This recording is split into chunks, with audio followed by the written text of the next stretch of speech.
Good morning. It's a scene that is both reassuringly familiar, but one that never fails to excite. Opening morning in the Crucible Theatre. It's packed and it's buzzing with anticipation ahead of a 17-day sporting marathon.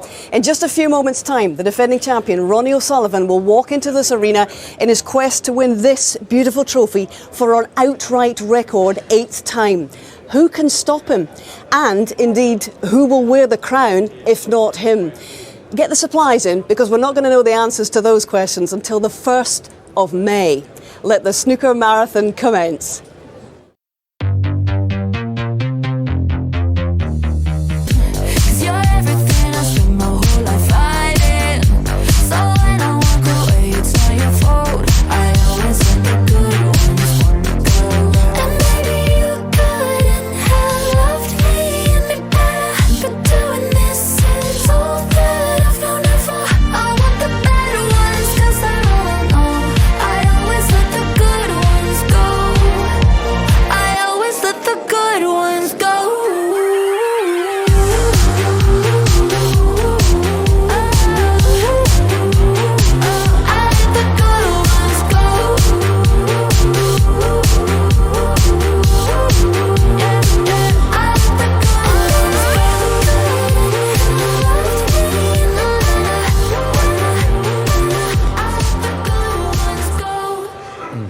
So here we go, eh? And well, we've got two brilliant former champions in Steve Davis and John Parrott.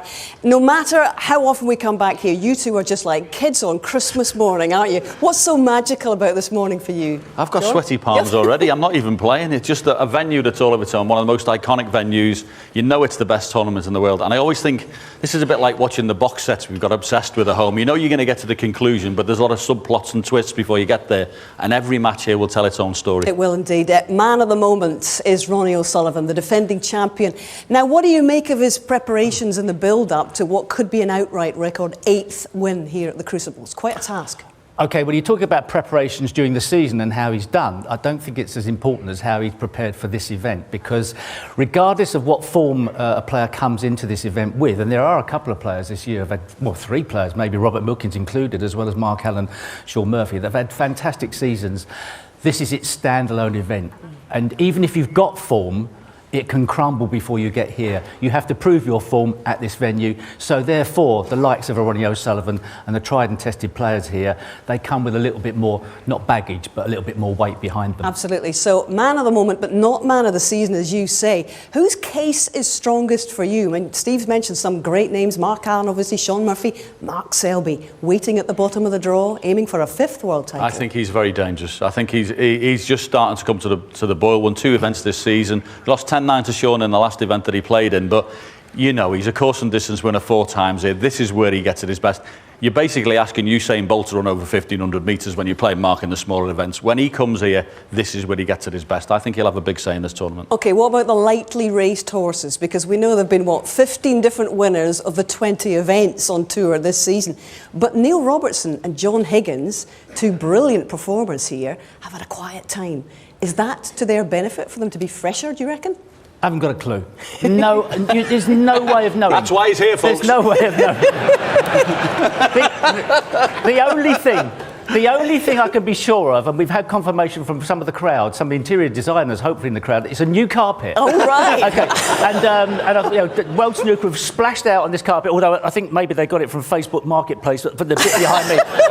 But the players that have had bad form coming to this, they've got to hope that they can find it here. It's not the easiest place to find form here, but if you get on a run and the first week goes well for you, you can build on that. OK, well, this may be day 1 on the new carpet here in the Crucible Theatre, but the World Championship is actually already 10 days old, because the qualifying campaign got underway a week past on Wednesday and a week past on Monday, I beg your pardon, didn't finish till late on Wednesday evening. Big shout out to Jimmy White. At the age of 60, appeared for the 43rd time in this championship. Sadly, didn't make it.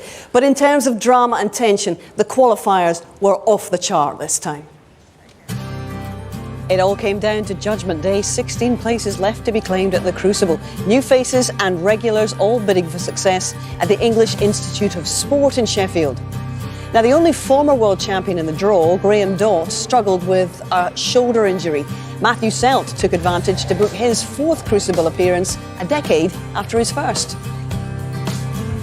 I've been working hard on my game. I've been playing well the last 3 or 4 months, so you know, it is an opportunity to play well there and to hopefully notch up a win, my first win, which would be great, and then see what would happen. 2 other familiar faces missed out after long runs at the famous theatre. Stephen Maguire has been here every year since 2004, but Fan Zhangji brought that sequence to an end and booked his debut appearance. It was the same story for Barry Hawkins, who has a final and 4 semi-finals on his CV, but he went down to Welshman Jack Jones, who's heading to the biggest event of his career.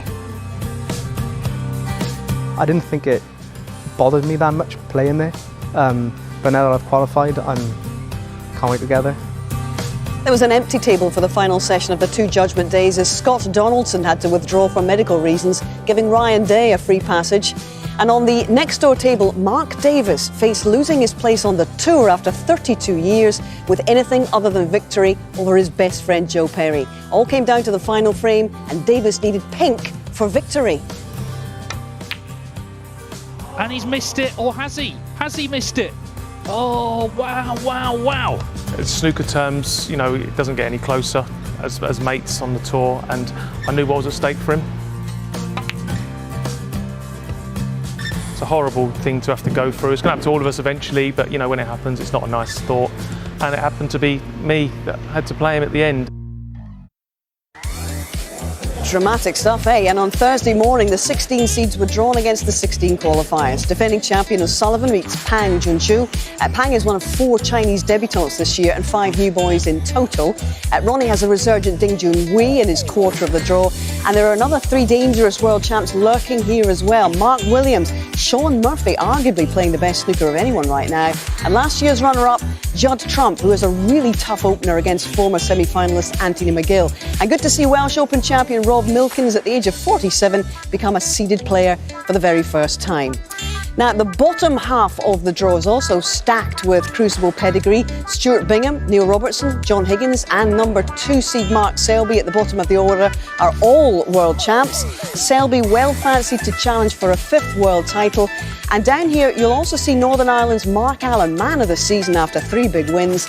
Former Crucible finalists Ali Carter and Kyron Wilson have both won titles this term too. And don't forget Gary Wilson and qualifier Ryan Day have lifted silverware this term as well. It is stacked. It sure is. In fact, John, when you look down at that draw, 17 players of the 32 have made it to the 1 table stage, at least in this championship. What do you make of the quality this year? I think it's the best I've ever seen assembled. I genuinely do. I think the top 16 is as good as it gets, and the qualifiers and some of the matches we're going to have in the first round with the quality of the qualifiers, as good as we've seen here. Yeah, we got 5 debutants, as I was saying, 4 of them Chinese. Now, this is a very difficult time for Chinese snooker, and indeed for snooker generally, because there are another 10 Chinese players who will have a hearing into allegations of match fixing a week on Monday. So that really is a big moment for the sport whilst we're here at the championship, Steve. Yeah, I mean, nothing's really changed since we spoke at the Masters, but you know, the cloud that hangs over the game, I think, really does hang over those players, not necessarily the game. I think everybody knows that the players here are on, foot to the floor.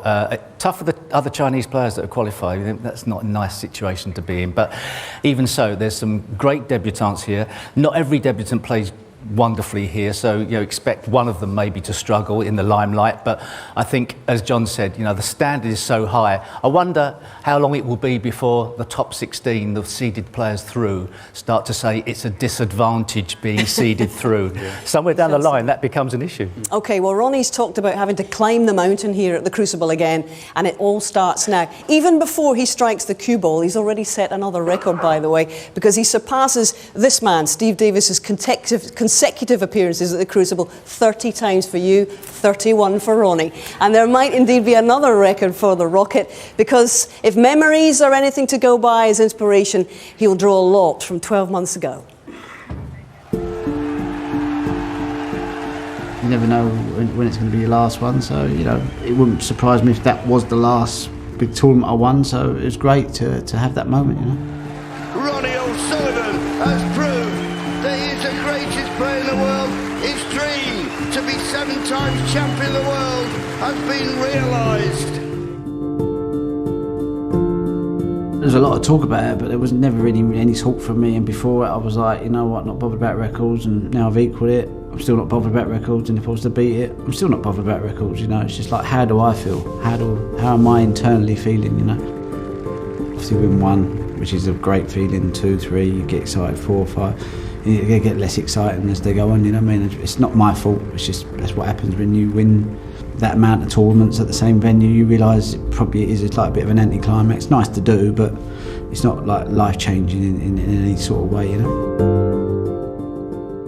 I've got no yardstick there, you know what I mean? It's not like someone's got 24 majors, 8, you know, or whatever. It's like I'm just beating myself now. You know, I'm just trying to set records that other people have got to chase. But I'm not really bothered, to be honest with you. I'm like happy with my career, I'm quite content. Got a good perspective on everything now, so it's really hard to find the drive and motivation other than I just like to travel. I like to enjoy myself while I'm away, and it's a nice life, you know. That I've got. No point in thinking, oh, you know, like I've got a long way to go. I'm just thinking about Saturday. After Saturday, if I get through, then I'll think about when I next play, and if I get through that, then I'll start thinking about that match, you know. So just break it down into small segments, I suppose.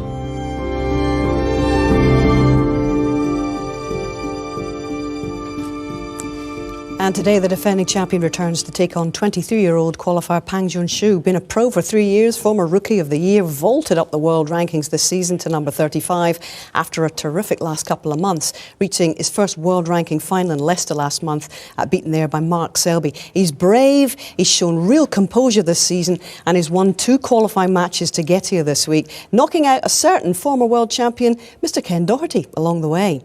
So he is waiting along with everyone else. Indeed, there is Stuart Bingham, the 2015 world champion, one of the 4 players in this morning's opening session. He's preparing in very jovial form, looks relaxed, doesn't he, to face one of the most dangerous of the qualifiers, Dave Gilbert, a former semi-finalist here. There is Dave, all waiting in the wings.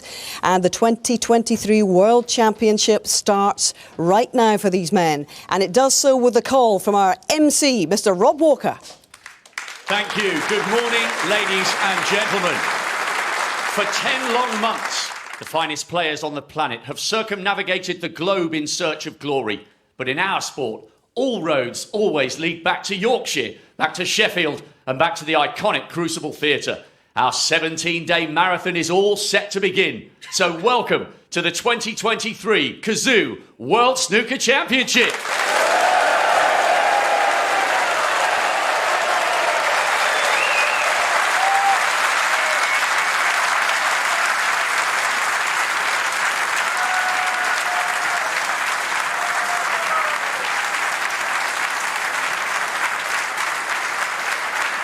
Please welcome a player back for a 9th Crucible campaign after victory over former finalist Matthew Stevens at the qualifiers. A Championship League winner, a semi-finalist here 4 years ago. He's anything but faithless. He's Dave Gilbert.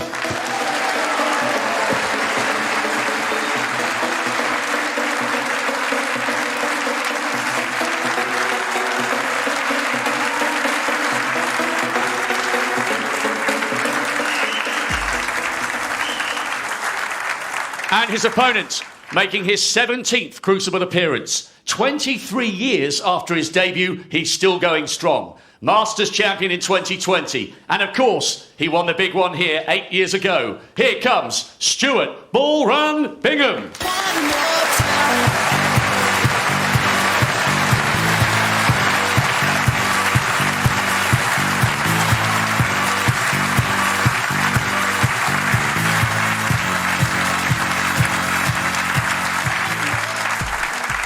On table 1, what a moment this is for the first of 5 debutants in this year's championship. Last month he made his maiden appearance in a ranking final, and today one of China's brightest young stars is ready to shine on the biggest stage of all. Please welcome Pang Junxu.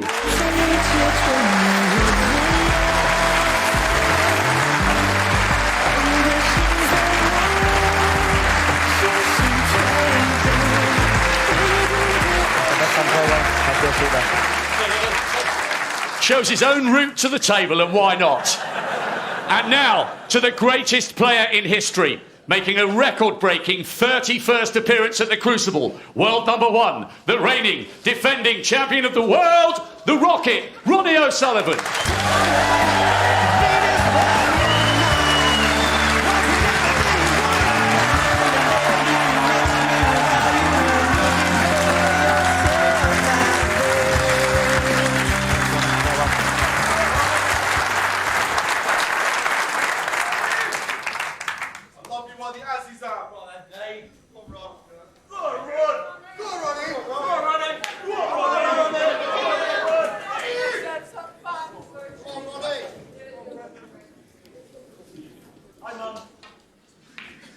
Put your cameras and your phones down now, please. Thank you.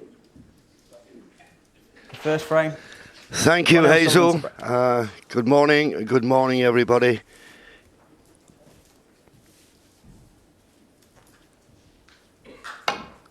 Put your phone down now, please. Just pause there for Ronnie O'Sullivan to break off, get his championship defence underway. And it's funny, Stephen, isn't it? You know, they start off these matches best of 19. You've been in this position 7 times like Ronnie is now. This first round is always a bit of a banana skin, isn't it?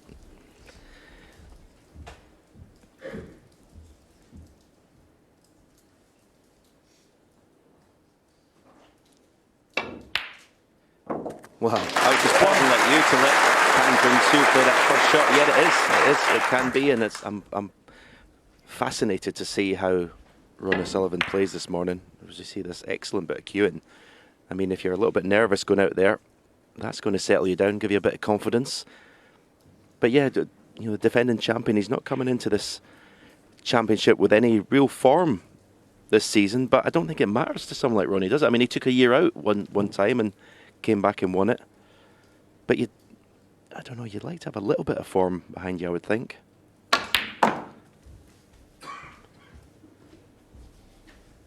But he's not got an easy first round. This guy can play.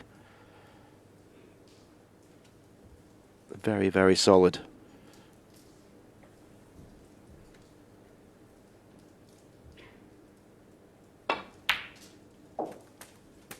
Five. Yeah, so the perfect start, really. Get your hand on the table, get your cue arm going.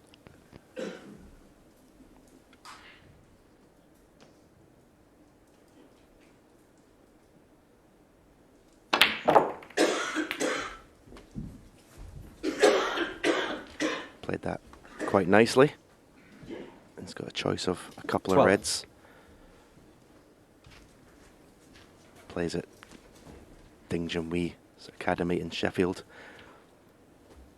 And whenever I've been in there, he's never off the table. Very, very dedicated.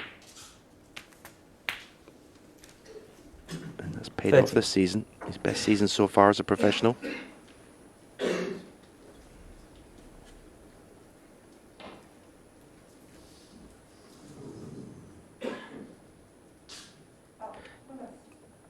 This is going to have to be a good positional shot. Stun off one cushion. Don't really know the pace of the table until you've played a few shots, but he's played it nicely. Okay, he's run on a little bit, but he had a choice of 3 reds 16. to the right corner pocket.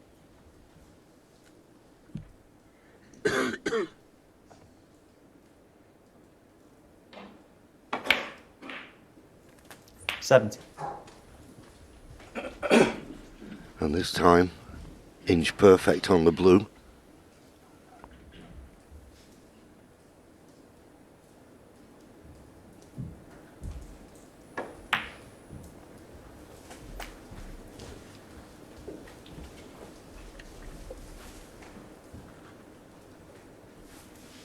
$22.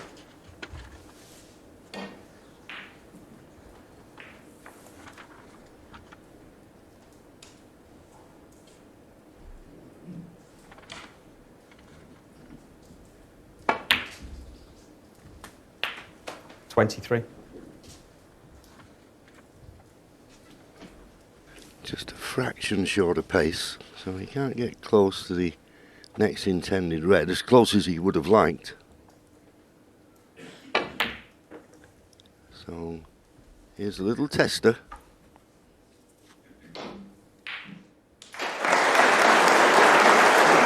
28.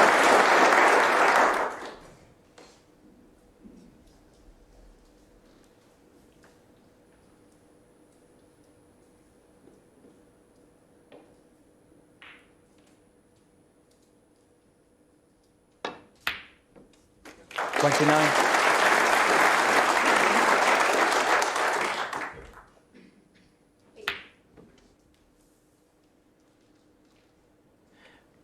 Very crisply struck, that red from mid-distance. Very impressive start. This is, looks very composed. 36.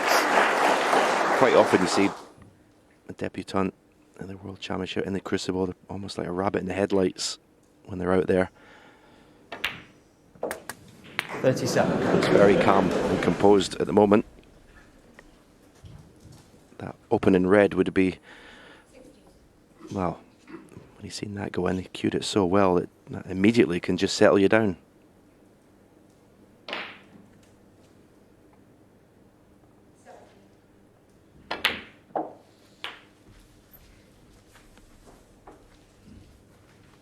Yeah, this was the opening red. A little bit wide, but managed to struggle in. But he played a poor shot on the last red before the black there. Left himself too straight on the black, so he had to play for the one open red. Imperative now in potting this, get an angle on the colour because there's no other reds available.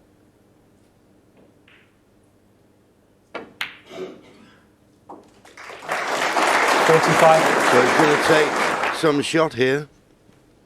Obviously you immediately think of blue in and out of pork. Pork cushion, side cushion into the reds.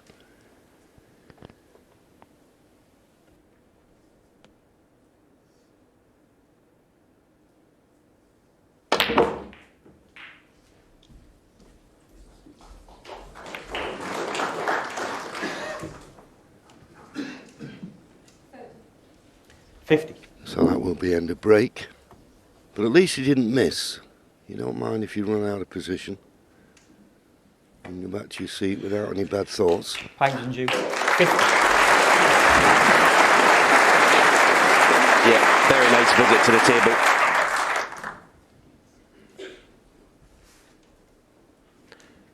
But you can see the state of the table. All the colours are in the open. No reds on cushions, so even though it's a nice 50-point lead, it wouldn't be long in evaporating if Ronnie got a chance. Just got to be careful you don't put any reds over pockets here with a safety shot.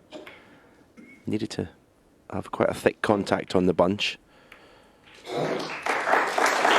And just to sort of emphasise what I'd said about everything being in the open, okay, he's got a red to right corner, but now there's a bit of pressure on it. Should he miss, could easily leave Ronnie a chance for the counter-attack.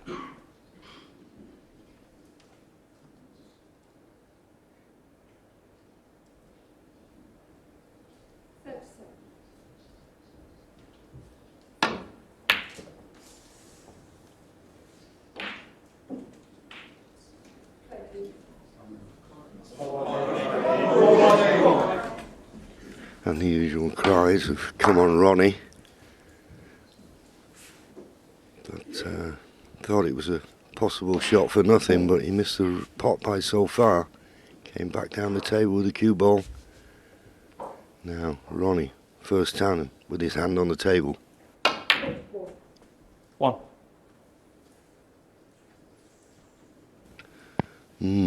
Could have played that better.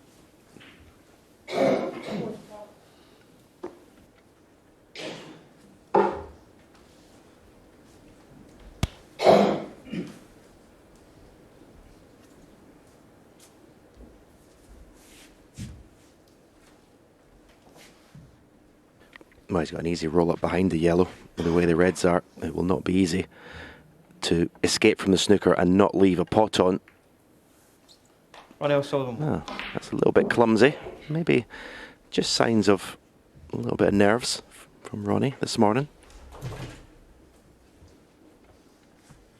Yeah, couldn't agree more. But no one's immune.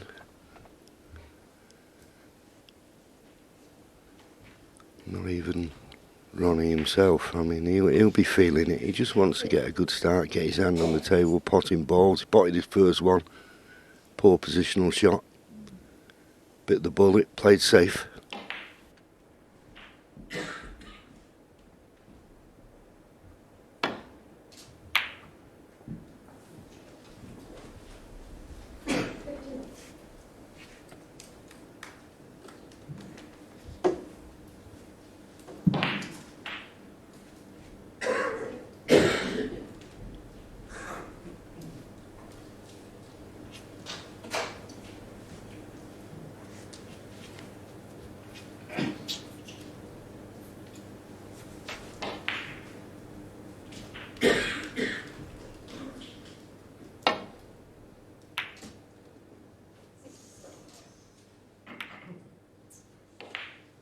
Yeah, I felt he had to hit it that thin.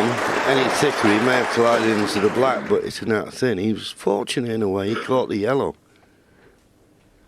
At least left the cue ball in the baulk end.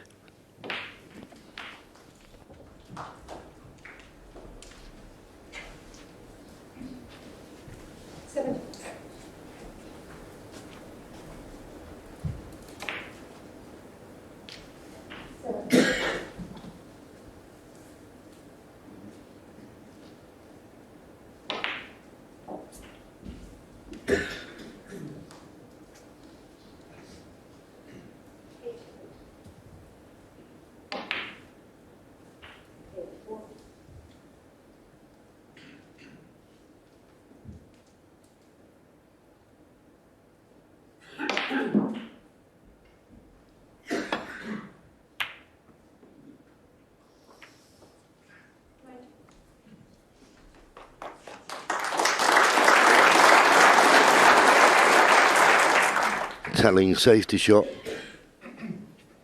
from Pan Junzhu there. Ronnie's got to catch this just right.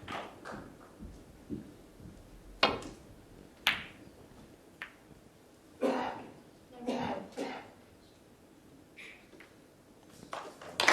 just a flick on the brown has made it a good safety. Best he's played so far. Yeah, he's in trouble here, Pang Junsu. The red to the left corner looks pretty straight, and well, if you miss it, you're just bound to leave an opportunity on your opponent.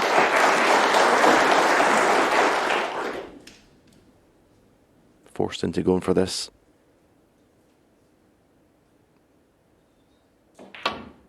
That was very difficult.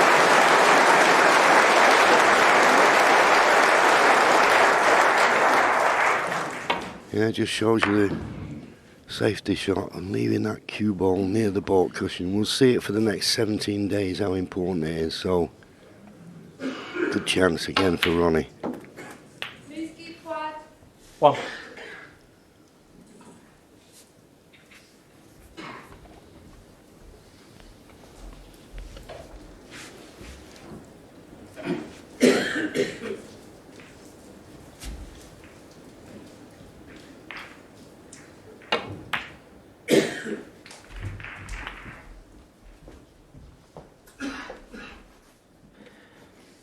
Six. It'll take, I mean, he's probably already, by that first shot that he played, that red up for the blue, he'll know what the speed of the table is.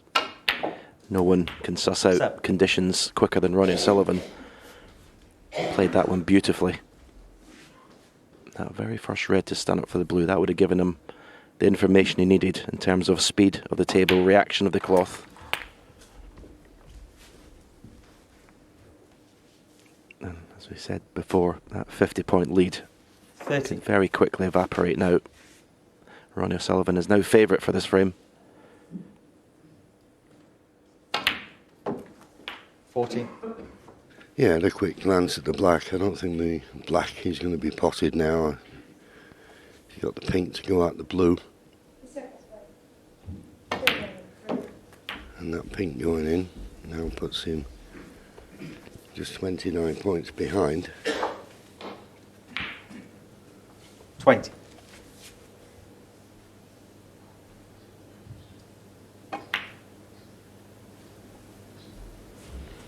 21.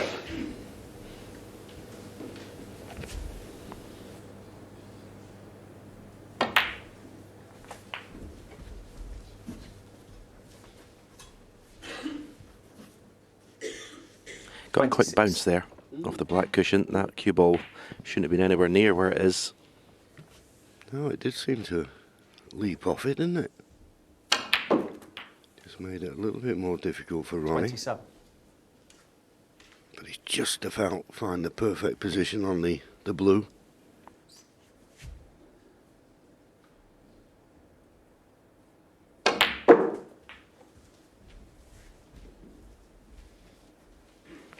So now the big problem ball, you would think, is the yellow. 32.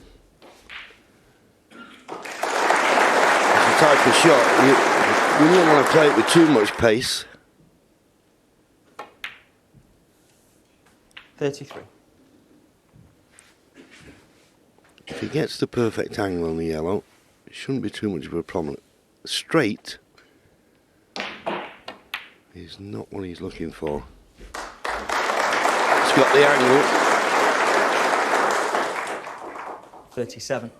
12 points of difference, up to and including the pink, to take the first frame.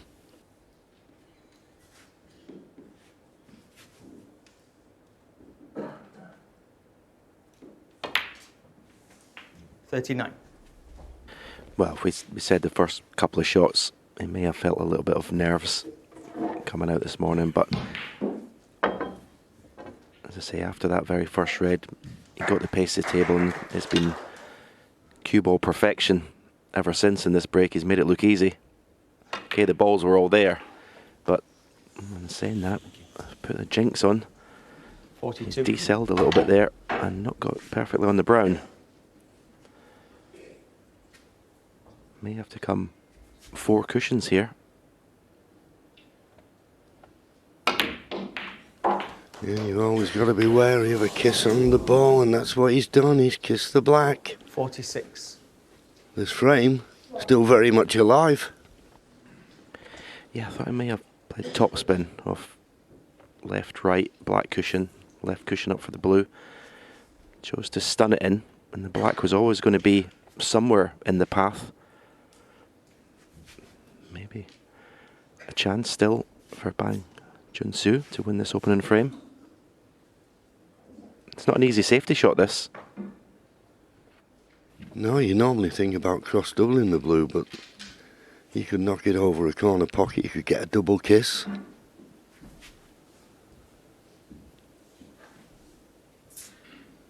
Not straightforward at all. And of course, having had this chance, he knows the importance now of this first frame for both players, but I think particularly for Ronnie.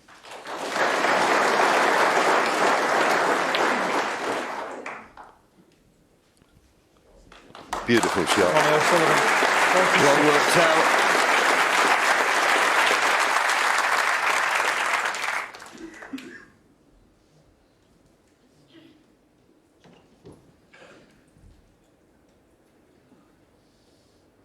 I say particularly for Ronnie, obviously a big favourite in this match, but he needs to stamp his authority on the match early. Don't give the underdog any false hope, so to speak. Yeah, the last thing you want is your inexperienced opponent to start enjoying himself out there.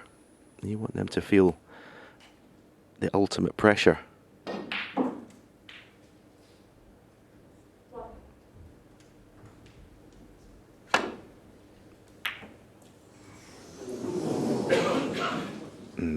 Well, okay, he may not have seen a safety shot to play, but that was a very risky pot to play, because when it's the cut's that thin, if you miss it, you're always liable to leave the object ball over the pocket. Yeah.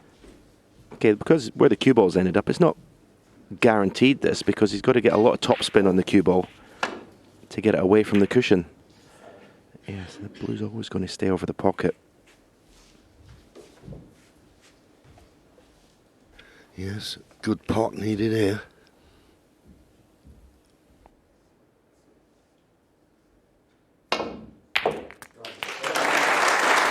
And got.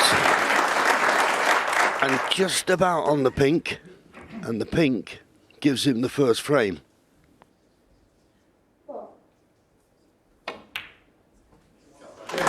it goes. Well, what a very interesting first frame. Pang Junzhu got in first, good break of 50, but Ronnie with his second chance just couldn't clinch it, but a good blue and pots the pink. 1-0.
Phone for hot water.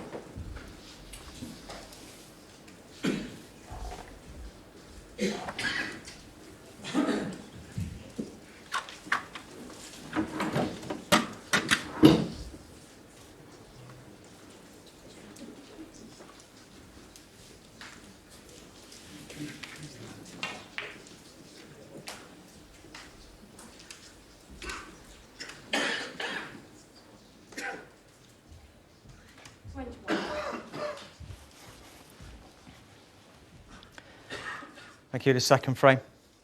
Pang Junzhu to break.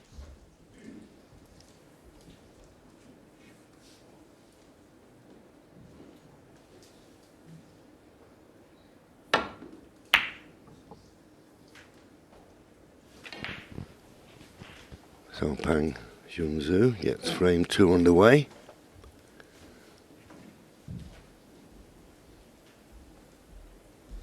Yeah, he won't be disappointed with his first frame. It was just one loose positional shot. When he got near where there was only one red available, he should have left himself a better angle on the black.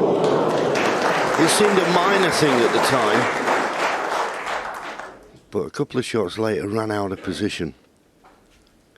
It's got to be on your guard, not lose your focus for a second.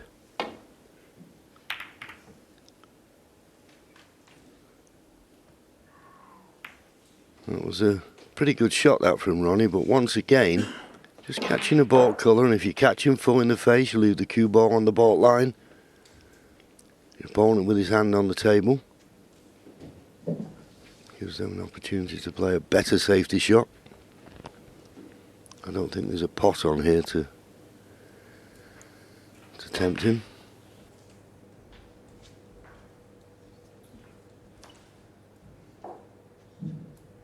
Well, having said that, he's now having a look at this red to the right corner.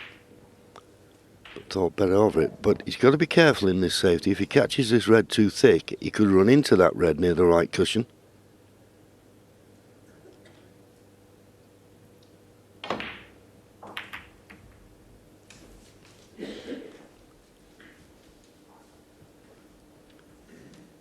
Good line.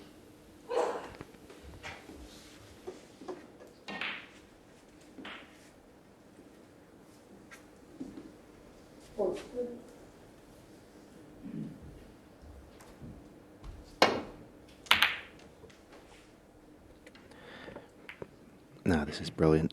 Okay, there may be a gap, but the cue ball is, I see, very close to the baulk cushion. Plays every safety shot with some sort of side. Ronnie Sullivan very rarely plays plain ball unless the cue ball's tight on the cushion. Again, he's just piling pressure on his opponent with these safety shots. Even though he's left a pot on, you feel you've got to get them. It's the intimidation factor playing Ronnie O'Sullivan.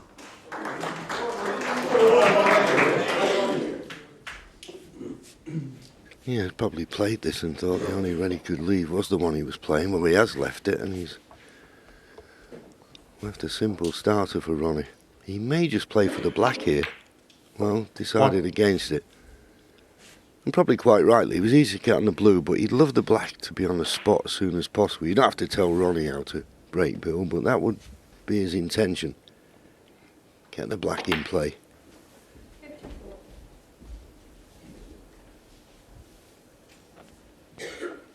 Six. After winning the first frame from 50 points behind, you'll be feeling great out there, Ronnie. Any nerves that he might have had coming out this morning will have completely gone. 7.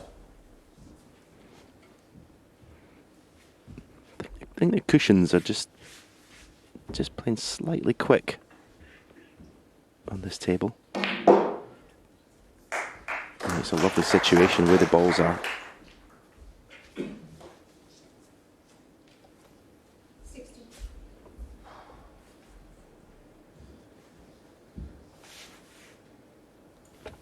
Just giving it that extra bit of thinking time.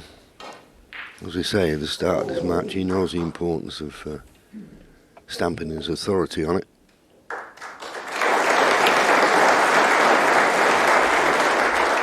Oh, is that a mistake? He's played for the red to the right of the green. 9. Can't get to it. Well, I don't like saying careless, because there's no excuse for that, but how on earth is he not on the red?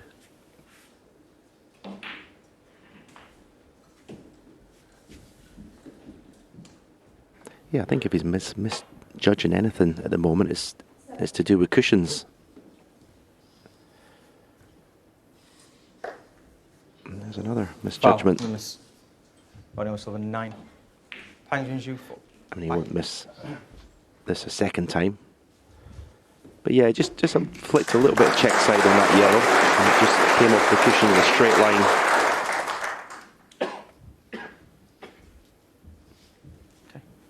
Fine.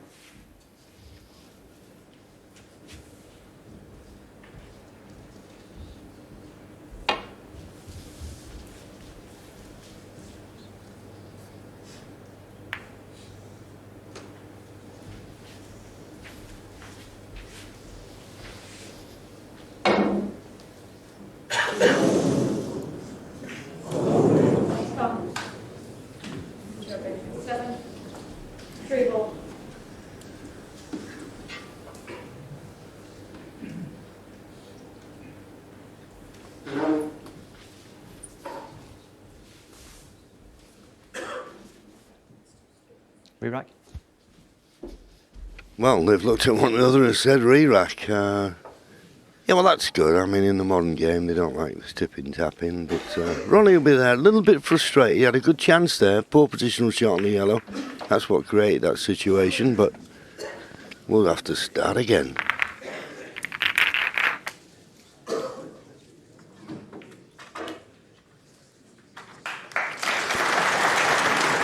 Damien Hirst in the audience,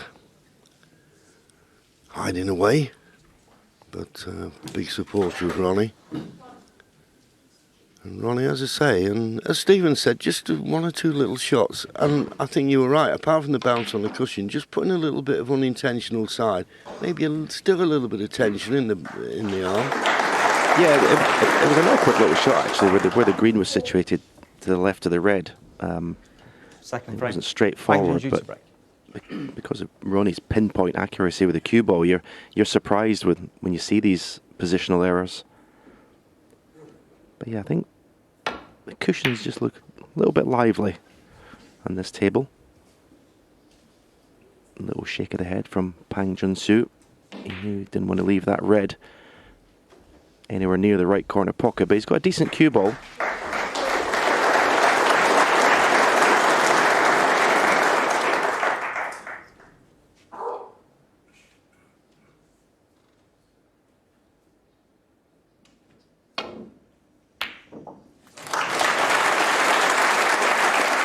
That's why he shook his head. 1. Tremendous pot. Well, you could play the brown into the middle with lots of pace, screw off the baulk cushion as we see that red again. And he looks like he's playing the brown. Deep screw, got to be accurate. And was, but it didn't run as far down the table, so good shot on the brown, but it'll only get him 4 more points.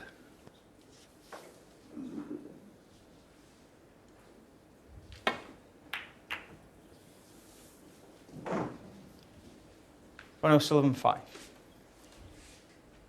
And you see again, played with left-hand side to widen the angle. Playing ball would have gone up the right side of the table, but he wanted the cue ball over the left side as we look to make the return to baulk more difficult.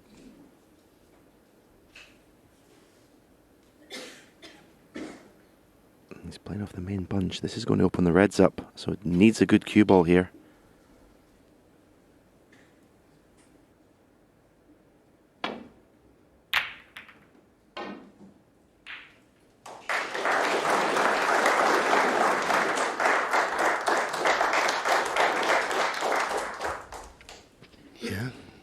Very good line, and he did well there. As Stephen said, he was opening all the reds, so good shot needed from Ronnie here to get this cue ball back to baulk.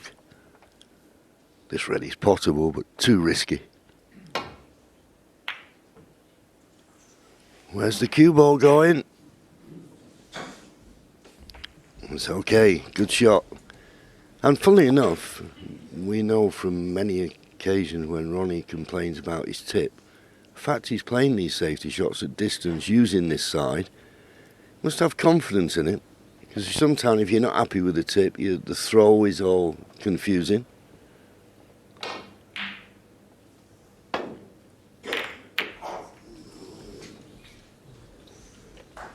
All wrong. He's left a red to left middle. And it depends on the angle of red, whether it's easy just to stun up for the blue or not.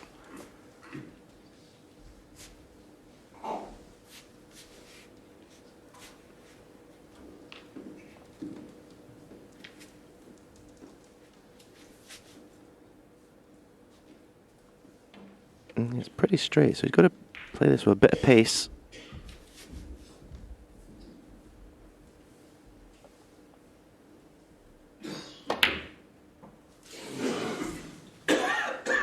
They're not easy, those, but didn't expect him to miss it.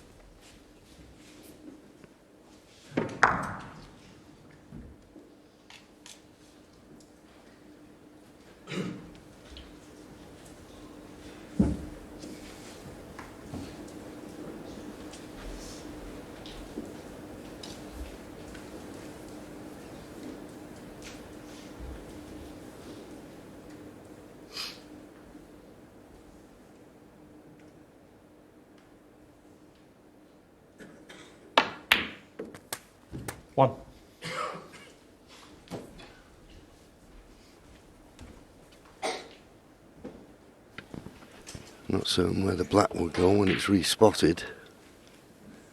That's what Pang Junzhu is looking at now. I mean, such is the angle on the black. If he could take a chance, come off the top cushion, cannon into those reds around the black spot, sort of clearing the way for the black to go on its spot and possibly be available. Maybe worth the risk.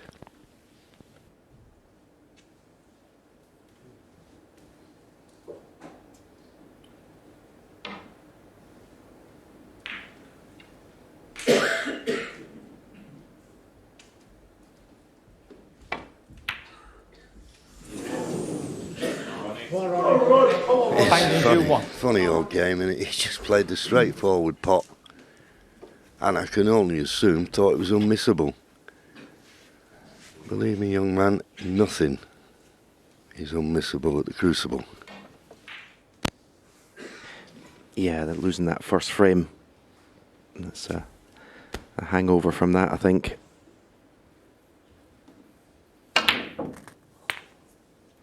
One. You can tell by Ronnie's reaction, the contact wasn't good there.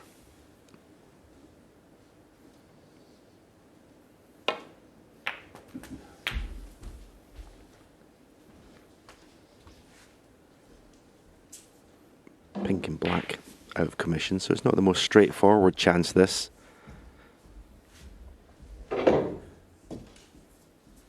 Eight.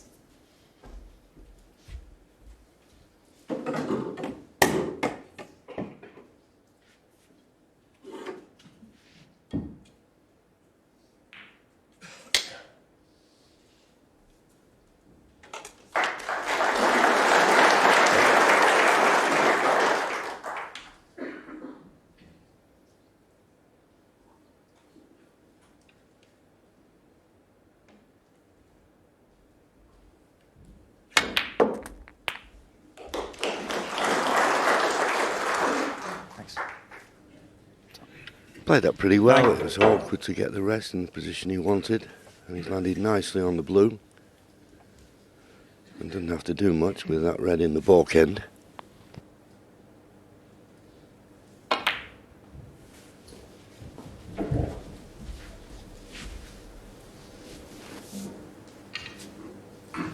$40.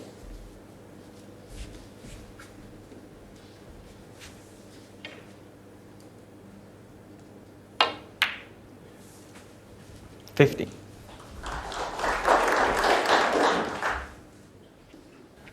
Getting rid of one of these two reds just below the pink would be advantageous. It will make the pink available into at least a couple of pockets.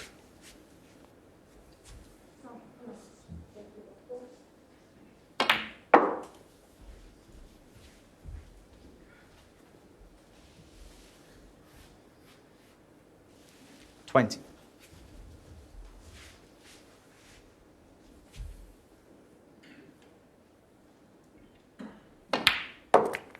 21.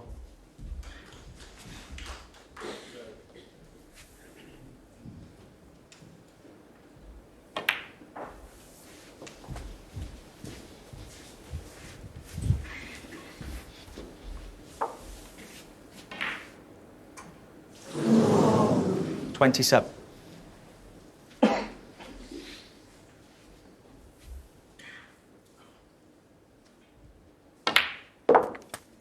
28. It doesn't need to go into the four reds around the black. He can play the other four reds open with pinks, and that'll be enough to leave his opponent needing a snooker. Not sure if the top red of the four goes to right corner, but as I say, it doesn't need to risk a cannon.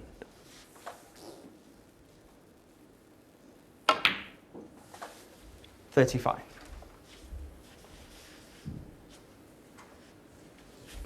Probably stun the cue ball into the black cushion here. That red obviously does go, the top one. He's just come up a couple of inches short. 41. Which means the cue ball's going into the other reds. This can go wrong. And that's maybe the reason why he's moving to this red. More difficult pot. So leaving it alone. Yeah, he's back to this, as you say, wanted to be straight. Well, there's no reason why he shouldn't have been straighter. When a play this with pace, you're going to bring everything into play.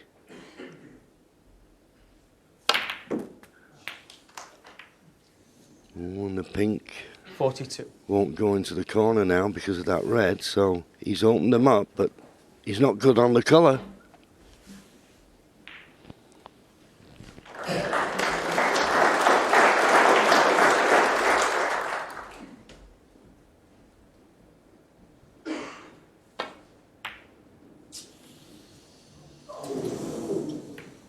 Ronnie O'Sullivan, 42.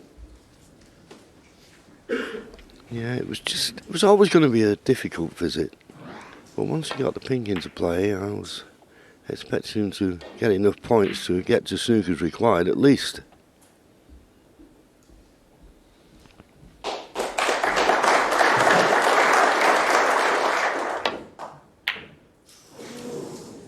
Well, I know it's early days, Stephen, but that's worrying. Well, since that lovely 50 break in the first frame, I mean, it doesn't look like he can pot a ball. I mean, there's a long way away from that red there. As you say, that is worrying. And all it does is just make Ronnie feel even more comfortable out there.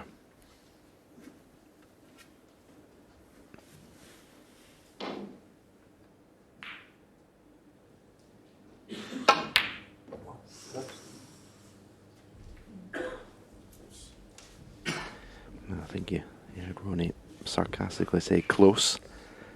A long way away from that pot.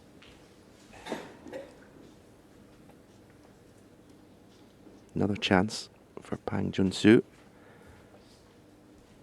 As I say, potted a couple of these mid-distance balls in that opening break in the first frame. Hit them really well. 2 or 3 long pots he's missed. He's tended to overhit them a little bit, which is a sign of nerves. So let's see how well he hits this one.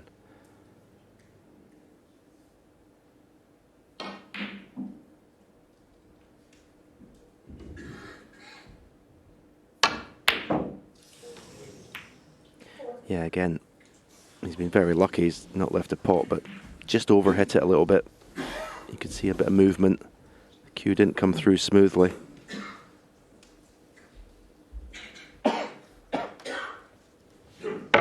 Yeah, and of course, where he's a shock to the system, as Stephen said, he plays in Ding Junhui's academy, and he'd knock them in, what, 99 times out of 100, but you get out here at the Crucible Theatre, debut, and all of a sudden you start to miss a few shots, and you just, well, question your technique.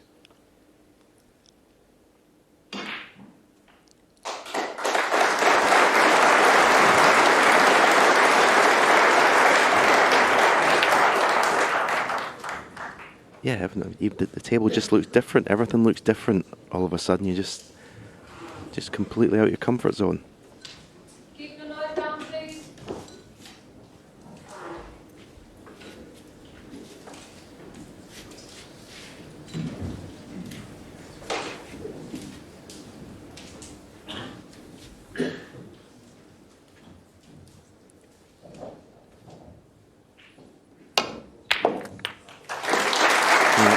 Three long pots this morning for Ronnie Sullivan.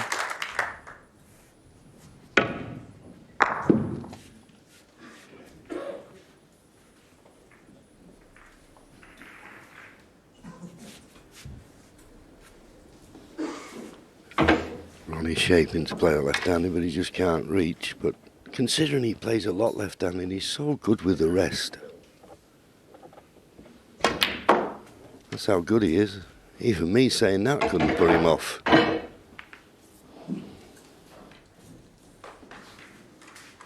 Three.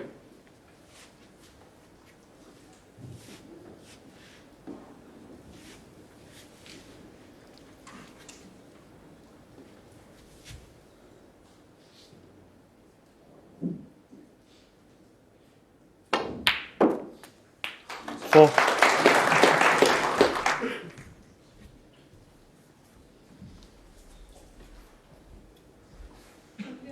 So this black, one more red, and that shot he played there, that little cannon, was as good a shot he's played this morning so far. Thanks. So just the red, and it'll be 2-0. No fireworks yet, though. Yeah, but a worrying frame from Pang Junsu. This match could very quickly get away from him if he's not careful.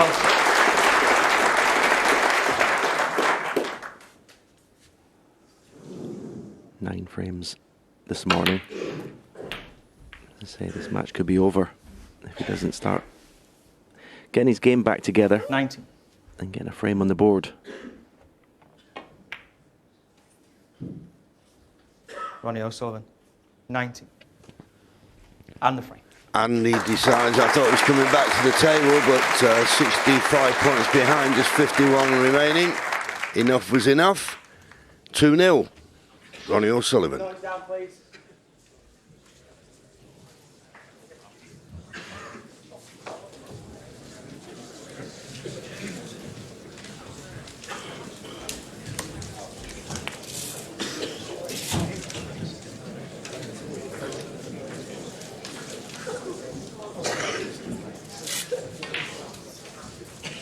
Keep quiet on this side, please. Thank you.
They were asking if you want one every frame, or you're just going to wait and see how it goes. Yeah? Every frame.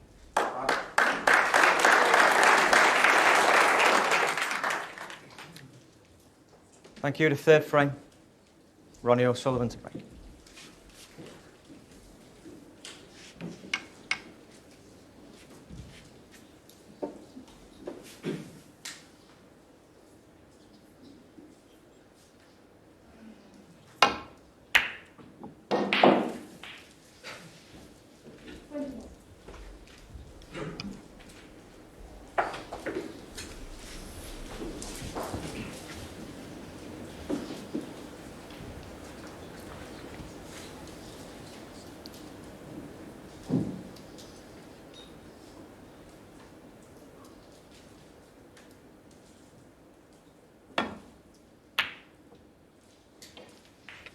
Well, it wasn't the best breakout shot from Ronnie. Pulled his face when he saw what he'd left, Pang Junzhu, but couldn't take advantage of it.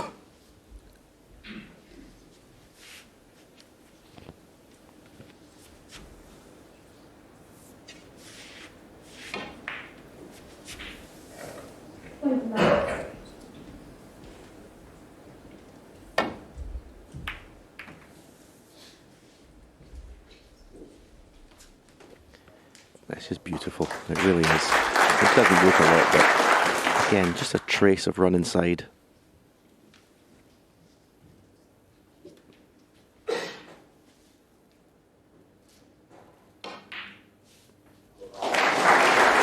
Alex Higgins just with the same didn't he? He wouldn't play any safety shot playing ball. No, yeah, we call it sort of help inside, don't it? But you've got to be cueing it smoothly to get the right contact. Yeah, if he cued that shot, that last shot, a little bit quicker, as you see Pang Junzhu finally put one of those long balls. Yeah, you go into the red thick, and you know the cue ball ends up down this end of the table. A little bit unfortunate for the cue ball to end up tight on the side cushion. That was a nice pot.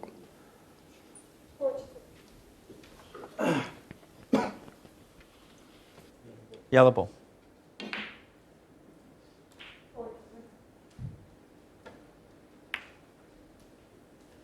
Pang Junzhu 1.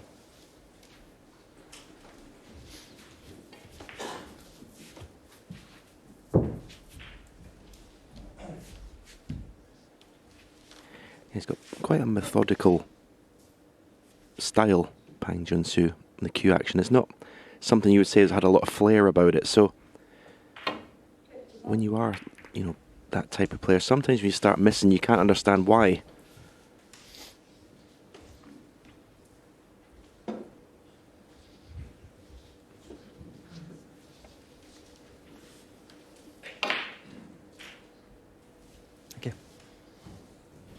Just stepping back to let Brendan Moore, our referee from Sheffield, just checking the position in case there's a foul and he has to replace the cue ball.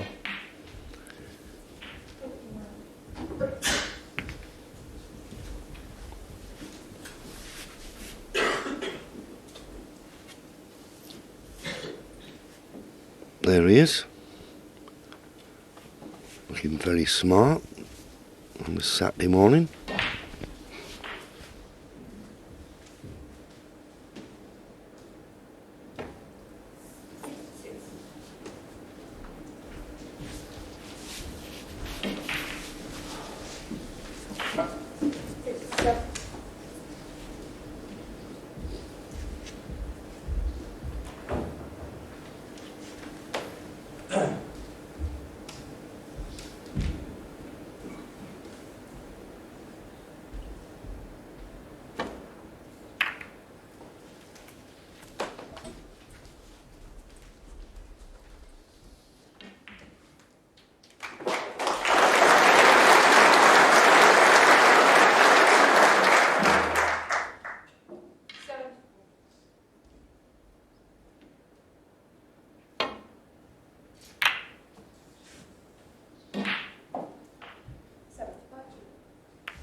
Big target now for Pang Junsu to get the cue ball behind. Brown, yellow, green.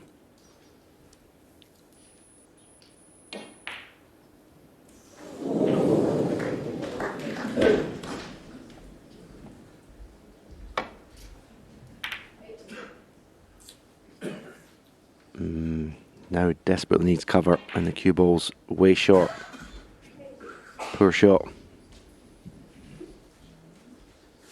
Yes, caught the red too thick, took the pace out of the cue ball, only just about reached the baulk line, but the thing is, if it's straight, and even if it's not, it's still no guarantee to get good position, and I doubt very much whether Ronnie will want to play for the black.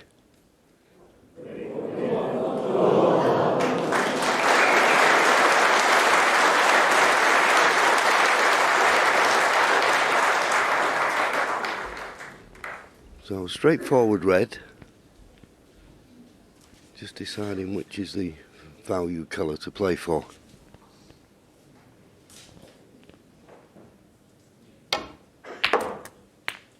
That's the problem with that shot. You put this top spin, and when it, because after hitting the red it hits the cushion straight away, it almost turns into backspin, and that's what checked it. So it was never going to be easy to get on a colour, unless you play for the black, and obviously that was never going to be an easy pot. Risky blue, is it? Taking it on. Oh, solid, solid, solid. Good shot. Yeah, he did beautifully. Actually, the opening red, I think he played that art banana shot, as we call it, for the pink in the right middle, and played it beautifully, just a little bit too hard, but that's a careless one.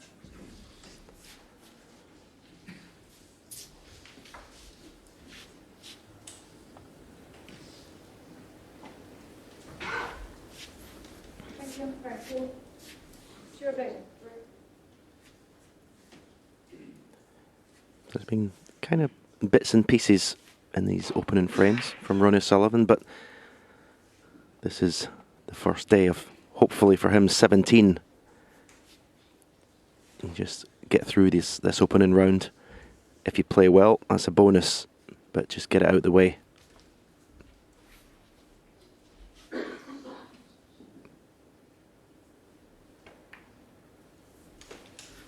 Ronnie O'Sullivan, set.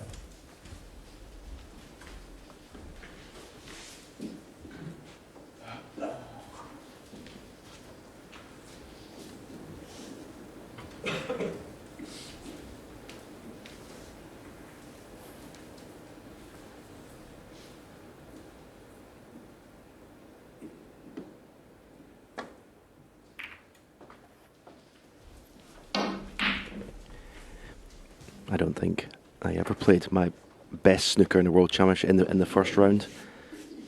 You come here on the first Saturday morning, I think you get the results. The results are the most important thing, and you improve as the tournament goes on.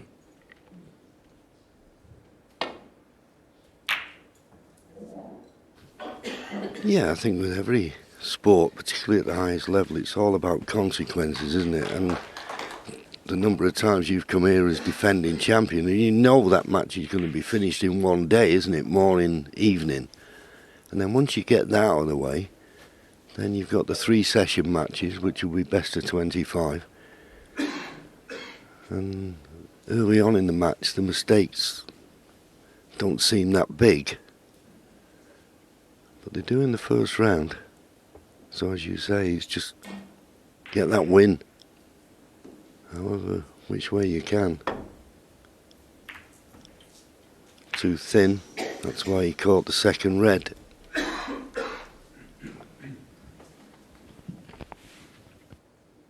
Yeah, you'll make mistakes in this first round, sort of unforced errors that you just won't make if you get through into the second round. I know Pang Junsu caught that very thin, but the cue ball absolutely flew off the black cushion, which is sort of doesn't make you feel that comfortable.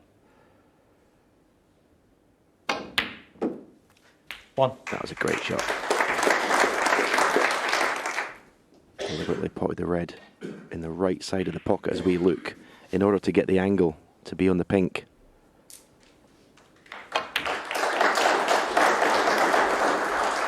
Get a view there of Ronnie's action there. He aims down on the cue ball. A lot of the players, most players, have the cue parallel to the bed of the table. He actually aims down. 8.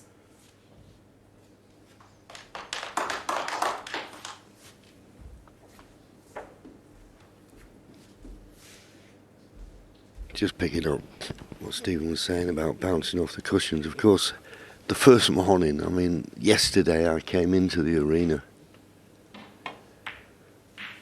and all the scaffolding was up, the doors were wide open, and it was raining constantly yesterday, and 30. dampness in the air, so it can affect the run of the table, but everything will settle down. 40. There's never been anyone better at adapting to conditions than Ronnie Sullivan. You never ever see him moan about any of those situations. He just gets on with it.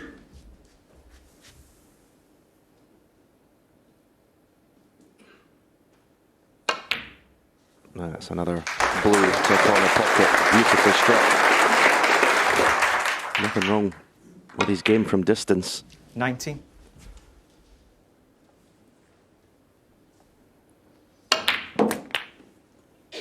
Six out of 6 so far in long potting.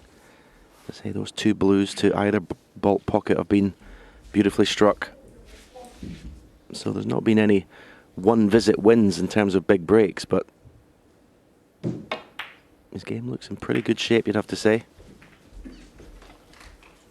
And that's worked out nicely. 25. Developed the 3 reds that were in the middle of the table, nicely on one to the right middle.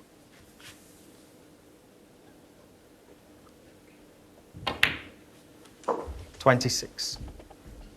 I would add to that, his game looks in good shape. He's, at the moment in this match, being put under 0 pressure. So it's a very comfortable morning for Ronnie Sullivan at the moment. 31. Which, as defending champion, is exactly what you want. 32.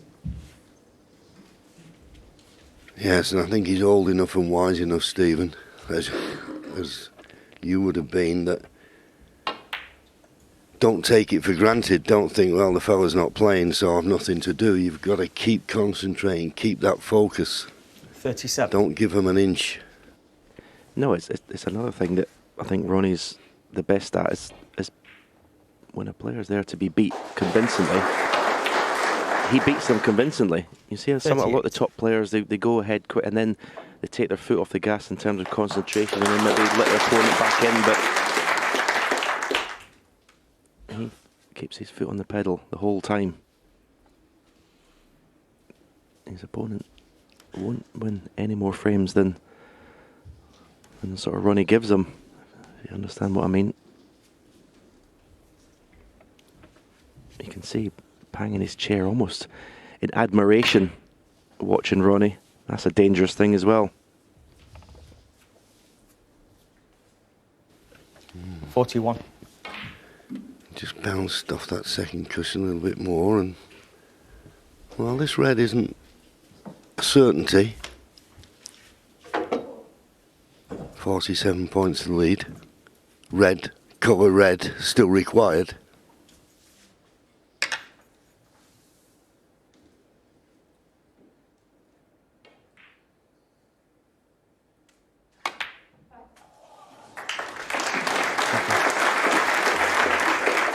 Yes, 42. Pang Junsu in his chair, and he's watching Ronnie. He's not focusing on the table, the match. He's just, he just looks in awe. Which, as I say, you're out there to win a match. You can't afford to think like that. 48. Just the red needed. So doesn't have to play it with any great pace. This took a 55 points in front, with just 51 remaining. Ooh, just managed to drop in. I think any more 49. pace and it wouldn't have done. Yeah, this was a new cloth shot, wasn't it? Yeah, we always say with the new cloth. And the cloth and the cushions, they do slide in a little bit more than they would do in the next 55. couple of days. 56. That knocked 3 times, but knew the password.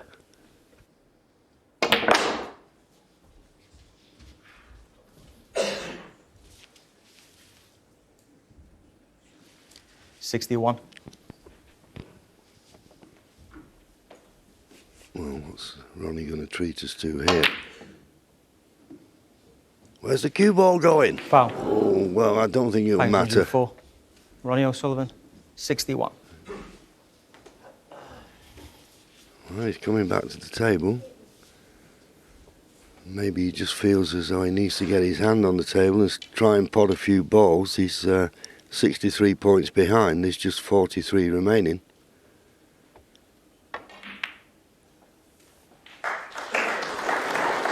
Yeah, there's no way he's winning this frame, but I don't think it's a bad idea, to be fair, because he's, after that first frame 50, he's just been totally out of sorts. He needs some way of finding a bit of rhythm in his cue action.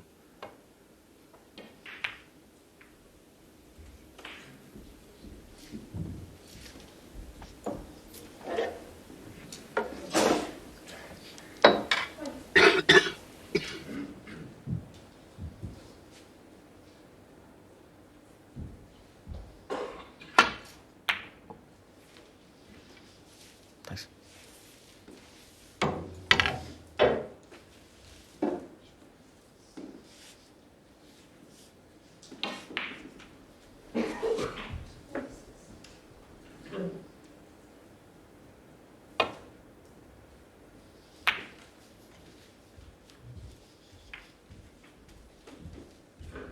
So this was the chance he was looking for. Had no hopes of winning this frame, but just wanted to get an opportunity to pot a few balls.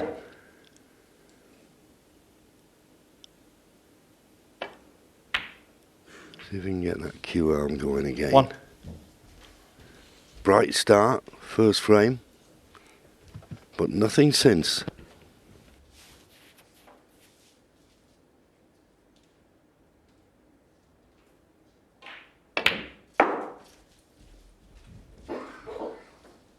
Playing for the double. 8.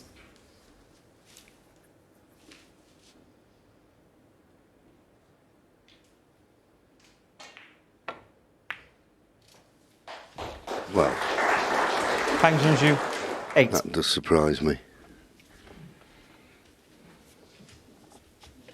Yeah, the reason you play on when you need that many snookers is to try and pot some balls. I don't see the point of playing more safety shots. That was a chance, as you say, to play the double, maybe clear the rest of the colours.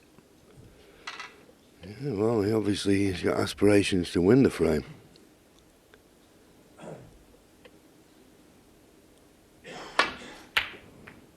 Yeah, good luck. Yeah. Won't be getting any of my money.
I mean, the colours are pretty well situated for snookers, but I am a little surprised he's playing on. Difference 55, 35 remaining. I mean, if you got to a situation where one snooker and possible free ball, that'd be enough, but it's not going to be enough.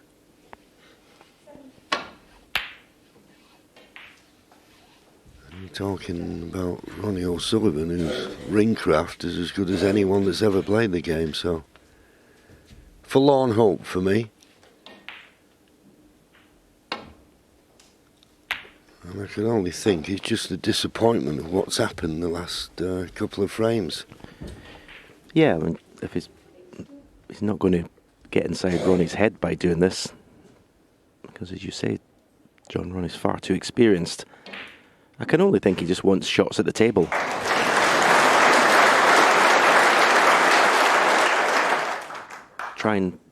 Because he's played so many bad shots since that first half of the first frame, that you never really feel, if you play a couple of good shots in a row, you feel a bit better. So even if I can only think what he's thinking, play a couple of good safety shots or strike the cue ball nicely, might take some sort of inspiration to the next frame. But that fluke will end this frame now.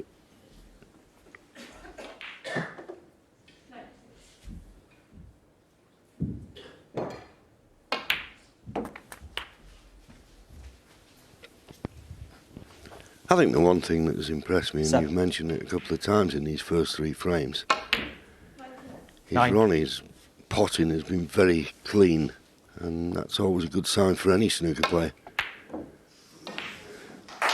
screen doesn't go on, but that will be enough. So without any great fireworks, Ronnie O'Sullivan will be very pleased when he looks at the scoreboard. 3-0.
Thank you.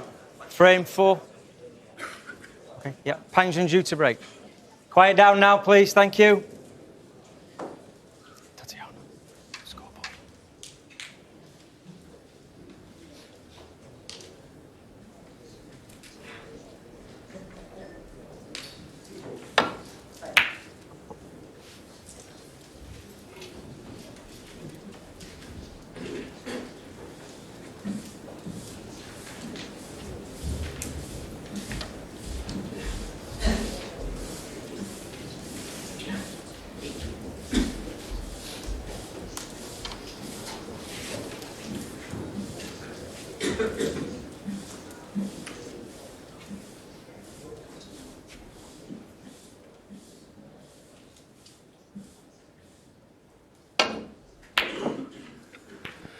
Yeah, he couldn't see a path back to balk, so took that on. Now, what has he left?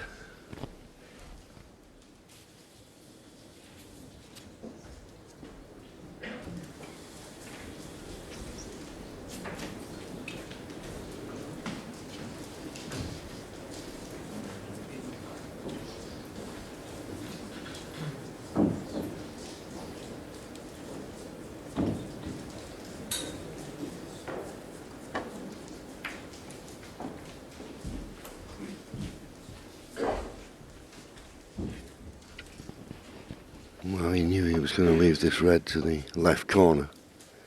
But to make it as difficult as possible, get that cue ball tight to the cushion. Nearly did it.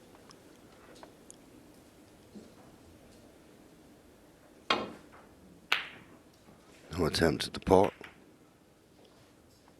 And look at the line that Ronnie's found there. Beautiful. And the length, sublime. So the problem that Ronnie had with this red closest to the left corner, Pangsion Zhu has the same problem. Because when it's tight or near the cushion like this, there's nothing you can do to widen the angle. If you go for it, you've got to get it.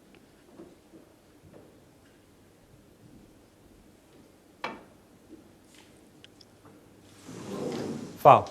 The miss. Well, decided that Ronnie O'Sullivan 4. the pot was too risky. Played the safety. Missed call, but unlikely to be taken. There's a straight red to the right corner, and the black is available to the opposite. Well, his long game's been very impressive so far this morning. This is a real test of your technique. Stun run through for the black to left corner. That's One. Okay. A little bit too much run through, not enough stun, but still very decent bit of cueing. This black now is missable.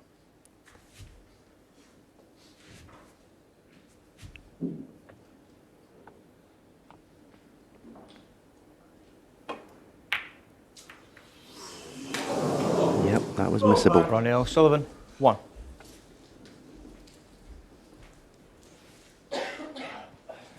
Yeah, whenever you're playing a pot slowly across the nap, I know there's not a lot of nap on these modern tables, but there is just enough to question whether you're allowing for a drift of some kind.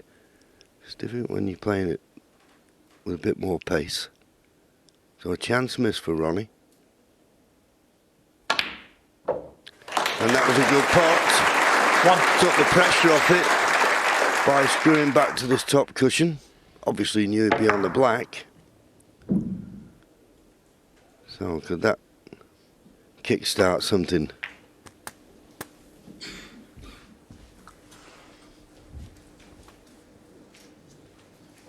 Eight.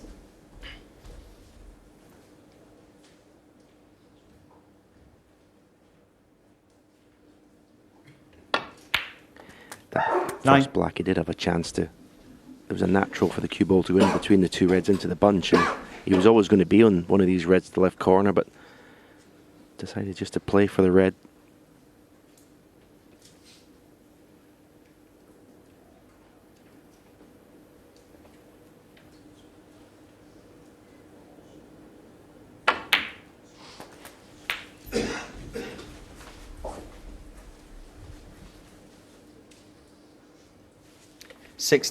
The mid-session interval would be a lot more pleasant 15 or 20 minutes for Pang Junsu if he could somehow manage a one visit here to win this fourth frame, 17. get a frame on the board. Going in at 4-0 behind. Well, this won't be pleasant.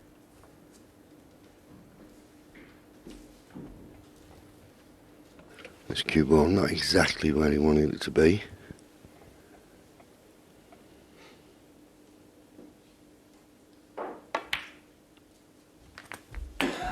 Yeah, wanted to be straighter on that pink, and he's lost the cue ball again. Okay, the pink not going on its own spot. Going as close to its own spot as it can in the direct line with the middle of the top cushion. Leaves the red to the left centre. But whichever one he plays, 23. not ideal.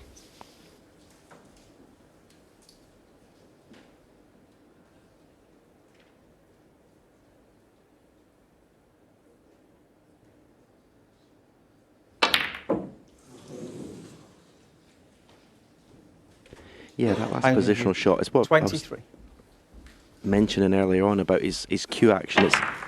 It's quite a, you know, it's a measured cue action. It's not, you wouldn't say it was like a lot of touch or flair about it, isn't it? So these little touch positional shots, you know, can go wrong.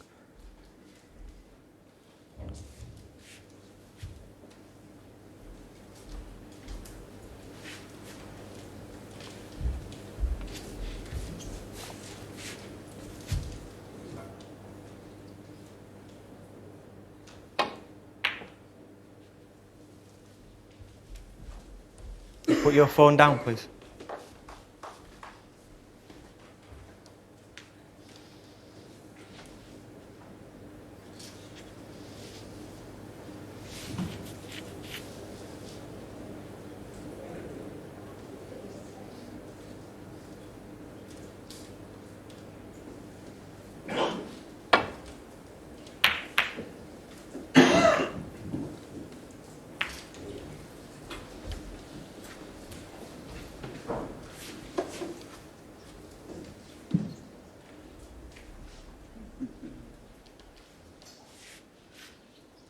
Ronnie had a look to see if this red immediately to the right of the black goes to the corner, but it's tight. Well, maybe if you was right behind it, you'd fancy potting it.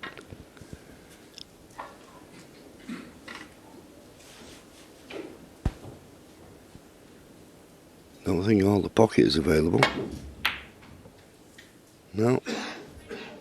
I think it was a half-hearted attempt to the pot, more intent on getting that cue ball back to the baulk end. He's made a pretty good fist of it, particularly blocking the path down the right-hand side of the table as we luck. The safety down the left-hand side with the black isolated there. Gotta miss the black if you're trying to get back to baulk.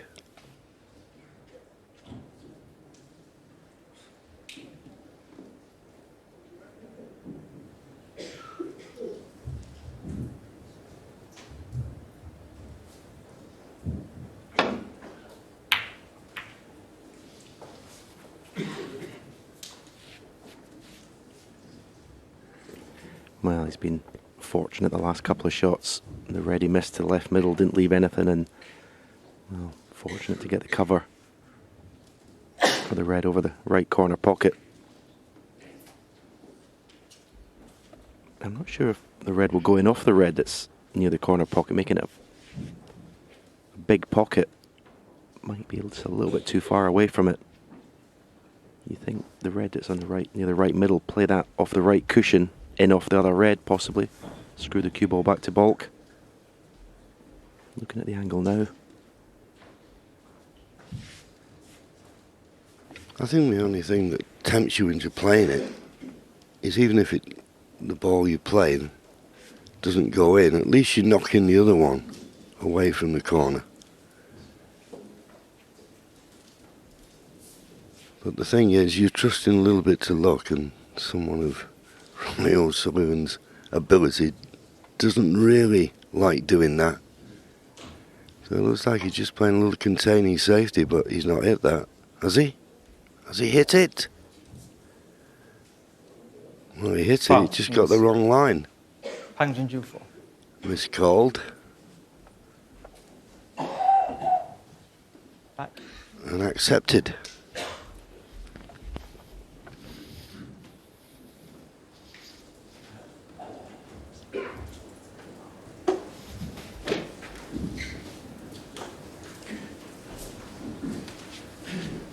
Thank you.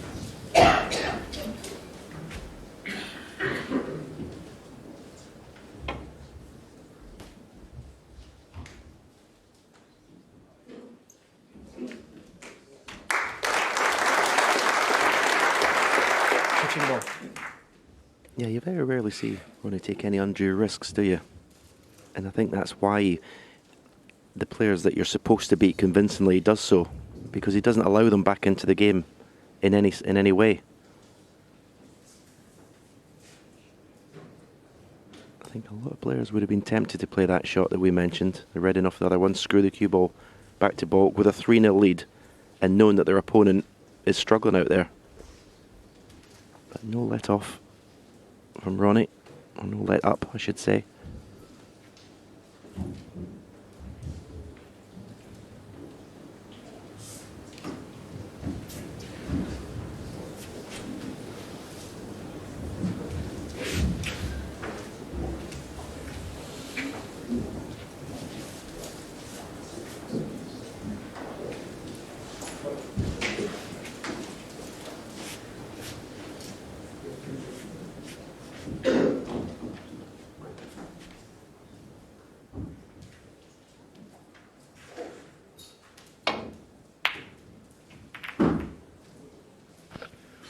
Just avoided the double kiss, but the kiss on the brown has left a thin cut now on this red that's adjacent to the right corner.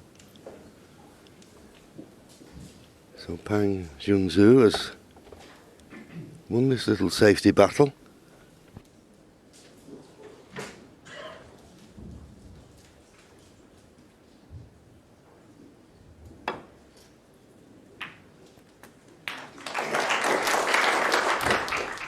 One.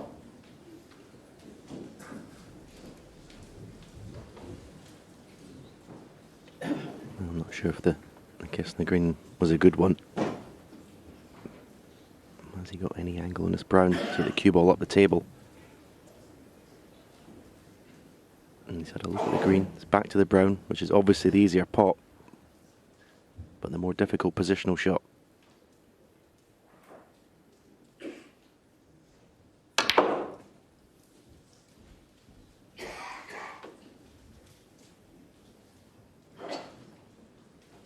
And he can play this red in such a way that he's done the cue ball with 2 cushions for the green. So if he misses the red, he'll get a good cue ball. Thank you. Frank Hall.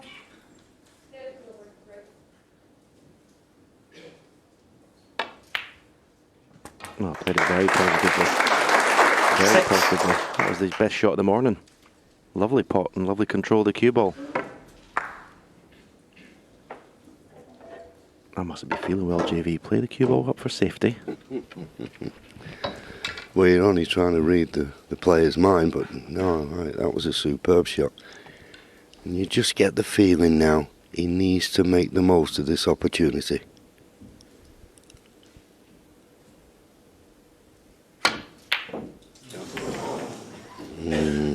How disappointing. Thank you. Pang Junju, 6.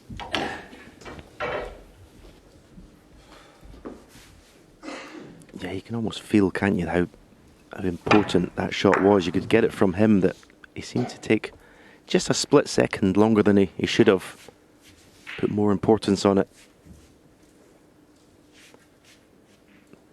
He's half got away with it again. Not left a straightforward pot for Ronnie.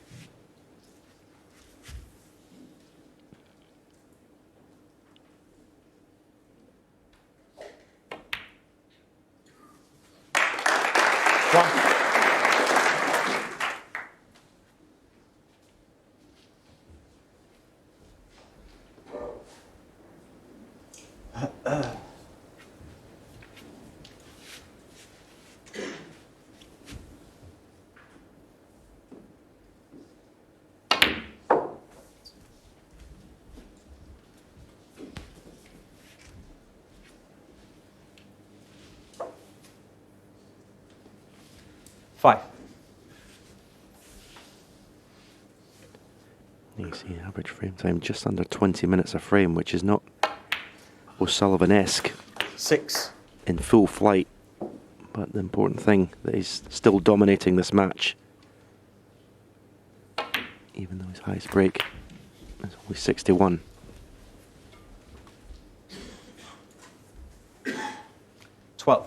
Yeah, you could say, Stephen, he's getting the job done. But with a little bit of help from his opponent. Let's not forget that. But that's the pressure, as Stephen mentioned earlier, that Ronnie O'Sullivan puts on his opponents. And he will be like a lot of the young players from China, you know, they look on Ronnie as, well, the man they'd like to emulate, and they admire his game so much. 19. And I'm certain for Pang Junzu to play Ronnie at the Crucible is just a dream come true, but he also was looking for a good performance, and so far, apart from that little flurry in the first frame, he'll be very disappointed. 26. Where's that player gone from that first 50 break? It looked so composed 27. and comfortable out there. I've not seen the same player since.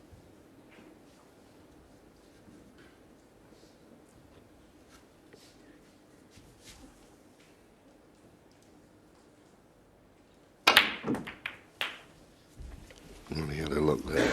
Decided to play the cannon. Not certain that Ada chose that shot, but he didn't. He did need the remaining 4 reds, so he thought, well, this is an opportunity with the angle on the pink to bring them into play.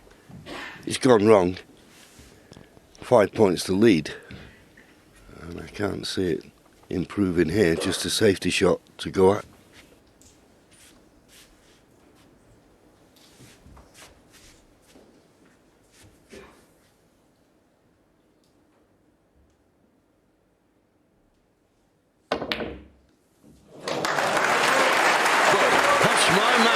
What a pot that was.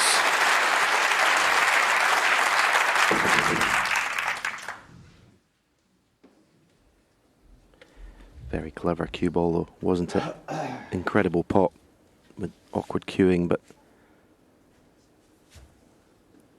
wasn't going to leave anything should he missed it. Be some achievement to win the frame at this visit. Where the balls are situated. 37. Not sure if he's got the angle in this red to just have a glancing blow on the red that's on the cushion just to flick it off. And take the cue ball up the table for a colour.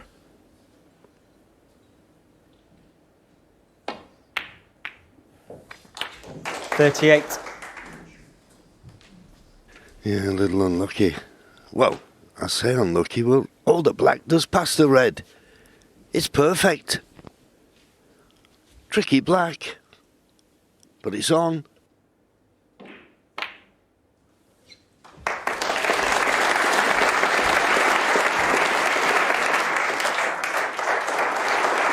$45.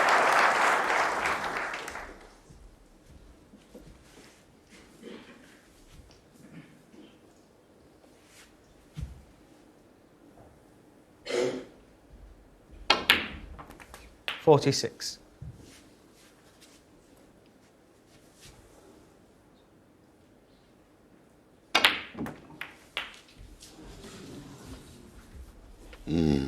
Well, I'm not going to say a word this time. He's 25 points 53. in front. He needs a red and a colour.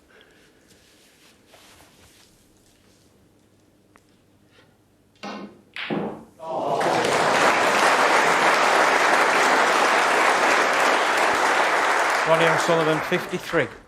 Well, he did well to make 53. That red into the far right corner to keep that break going was astounding, but still needs that red and a colour. So Pang Junzhu is not out of this. Colours are in the open.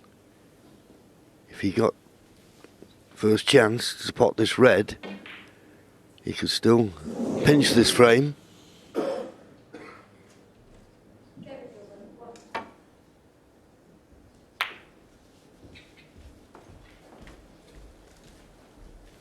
But he might not get it now. Poor safety. And what we've seen of Ronnie's long potting so far this morning, you'd fancy this. Red and a colour for 4-0 interval lead. One. Not the cleanest pot, but in it went. And I suppose Stephen will be happy at this as he goes into the mid-session. Yeah, obviously, there's shots that he won't be happy with, the perfectionist that he is. But yeah, it's been very comfortable, hasn't it? The first frame, as Steve Davis said, was very important. Well, 7. I mean, it seems that first frame seems to have ended any hope that Pang Junzhu would have had to get into this match. 10.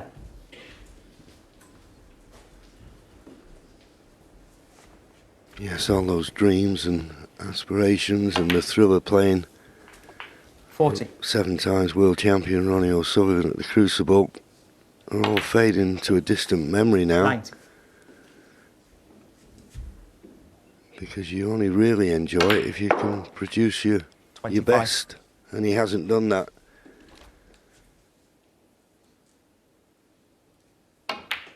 But Ronnie won't mind one shot. He's been disciplined, to be fair to him. And he goes to the mid-session interval, leading by 4 frames to 0.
Thank you. Frame 5.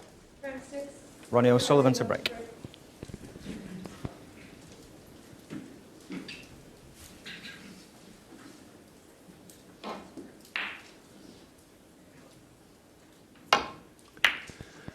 So the first interval over. Another 5 frames to be played.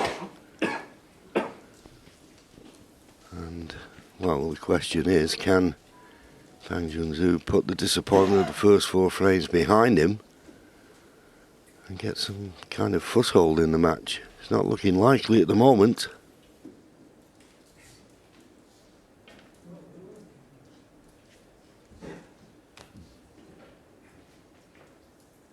Well, I think he's just had a look at the possibility of a plant here. He's got to avoid a red, though, if he's trying to get back to balk as well.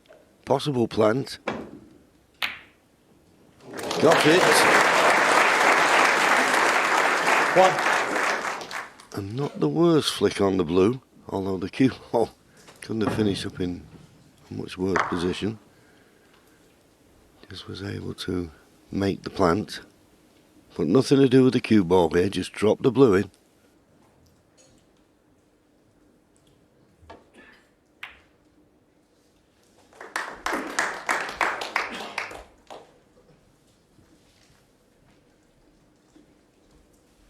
Six.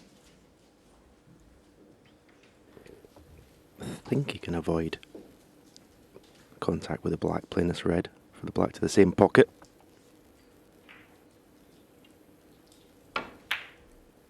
Yeah, nicely played. 7. And this is a great opportunity in this 5th frame to score.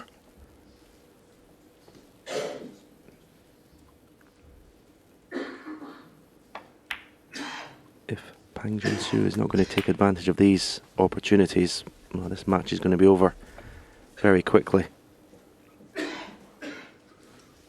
14. But you can see black in the open, pink in the open, a few loose reds.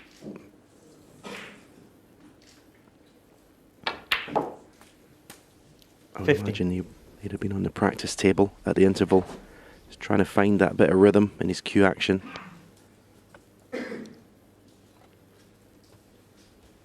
He's got an angle in the black that's, yeah, he's looking at the bunch. He'll be very tempted to go into them here. As we know, this can go wrong. You're not guaranteed to be on a red.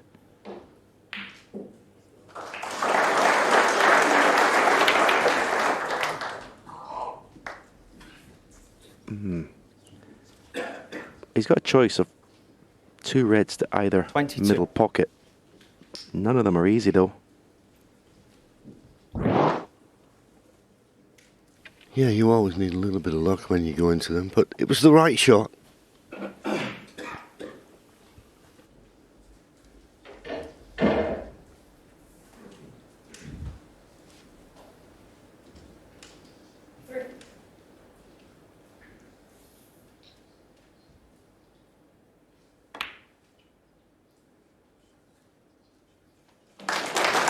Decided to play it in the top pocket, knowing that pot it, bound to be nicely on a colour. Played it nicely.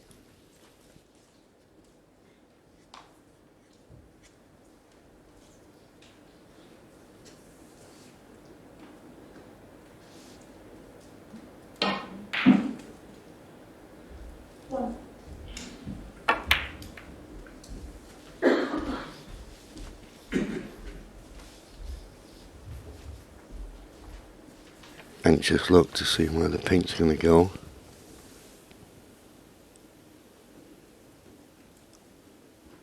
And Brendan Moore feels as though it just about goes on its spot. Can't be touching the cue ball. Thank you. 29. Pink still available into the corner.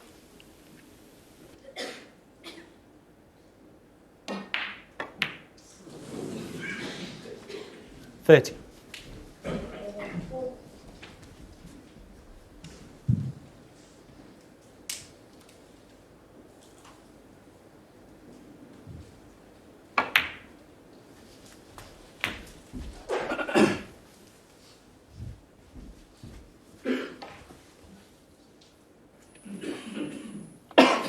36.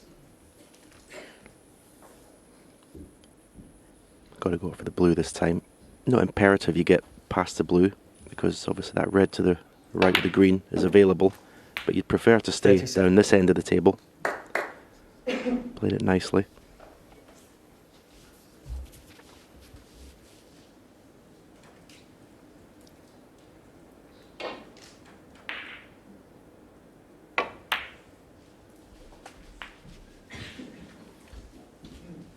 And just lost the cue ball there, a little bit careless. He wanted to be playing 42. for black after this red, because the two reds directly above the black, the left one goes to left middle, and that clears the path for the other reds to go to left corner.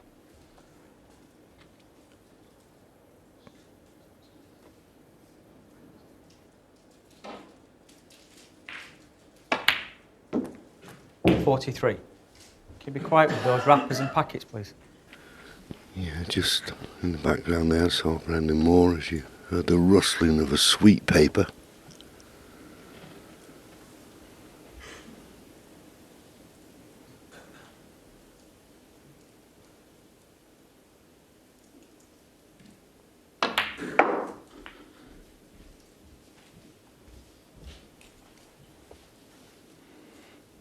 Well, decided to play for this red along the side cushion. Just slightly awkward the way you put your bridge hand.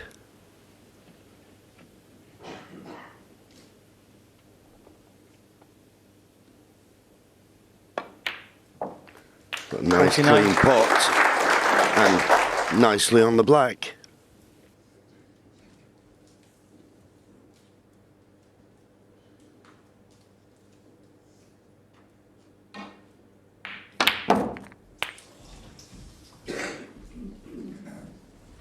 Well, he made a 50 break in the opening frame. 56. 56 here, but again, he stopped well short of securing the frame.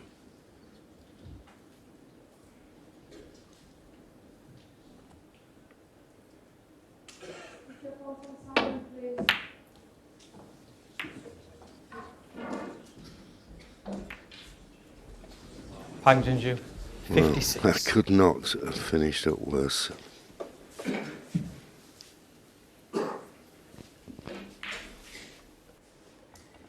Yeah, he played to hit the other side of the red of the cushion to lead the cue ball in bulk. Got it all wrong, and well, he'll be fearing the worst. 1. Deja vu, the opening frame of the match.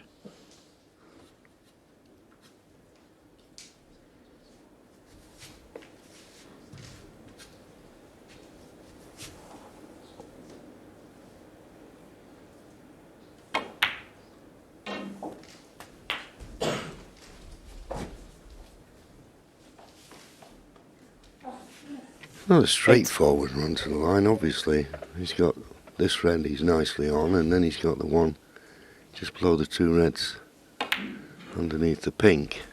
9. Some good positional shots and maybe a few nice cannons to play.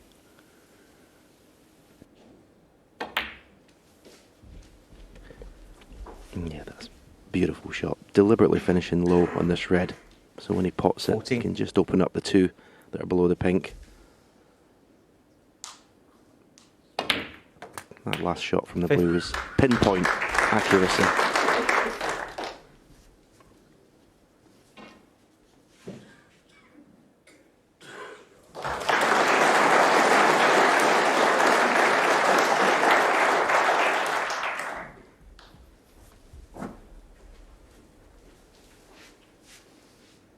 .22.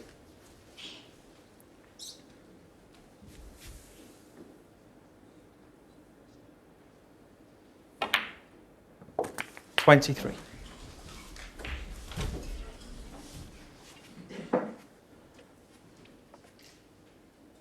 He's landed straight in the black, which it's not a problem.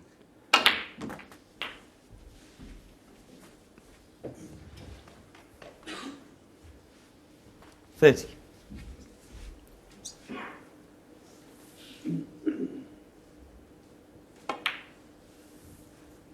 $31. The red near the left cushion is obviously the stumbling block, or could be a stumbling block in terms of clearing up, but it's such a big target in terms of if you want to move the red. You could even drop in behind it for right middle if you had the right angle on the black. Leave the cue ball on the side cushion.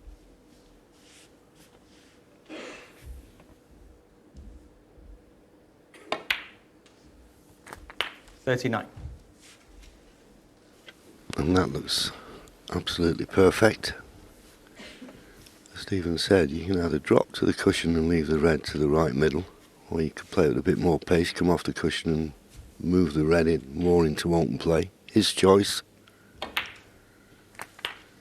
Decided to stun behind it and played it to absolute perfection. There was a few problems, it looked, but that one good positional shot Stephen highlighted early on 47. has made this look also very easy, and it wasn't. And if Ronnie does convert here, which I expect him to do, I fear for his opponent in this session, whether he will win a single frame, because he should have won this one.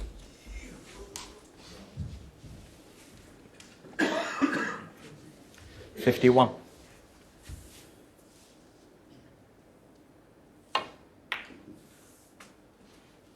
$53. This green makes the points all square. 56. Brown, blue, pink for 5-0.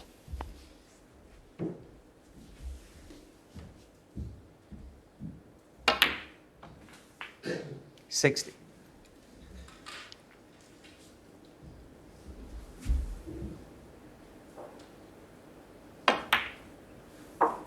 $65.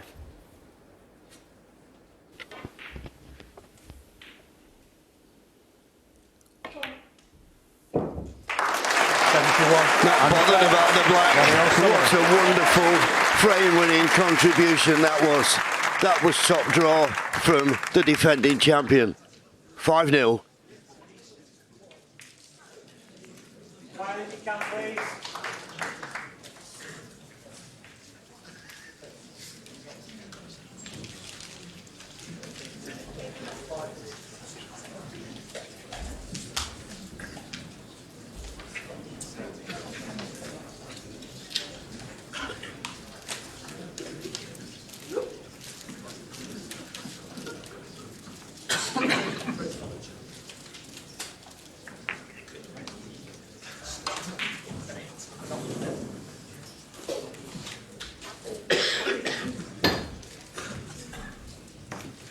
Quiet as possible, please.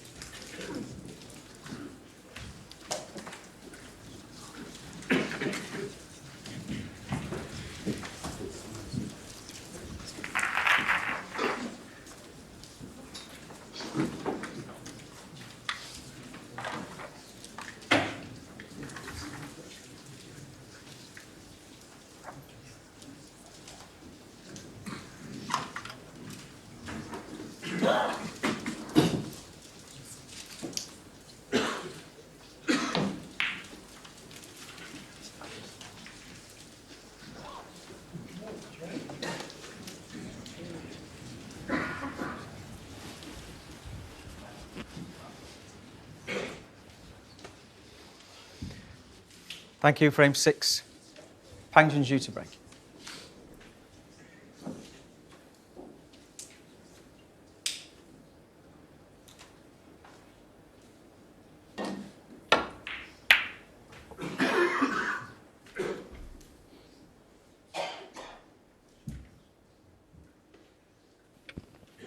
Good length with the break off.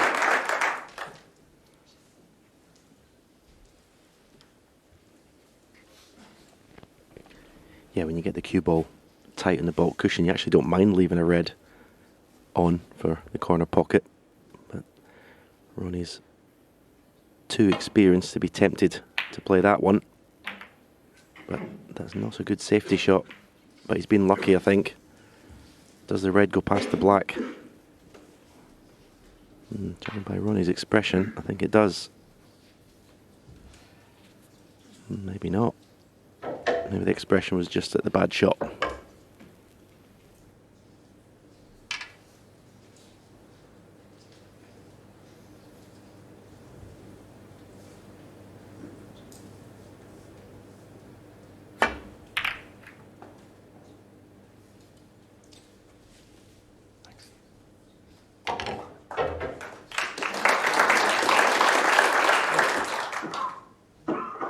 Yes, another good length with the cue ball.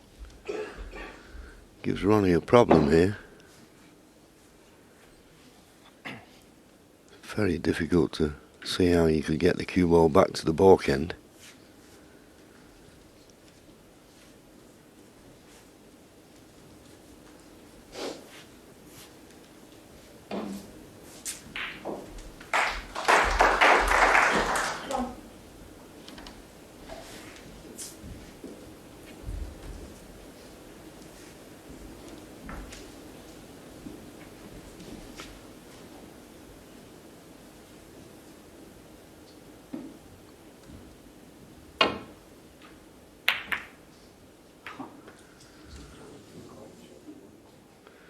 Well, Ronnie knew as soon as he hit the red. He got a good line. Fair play, but the red he played ran into the one along the top cushion, knocked it over the corner. So first chance in this frame to Pang Junzhu. He's got to start scoring. And scoring enough to win a frame. But played that nicely.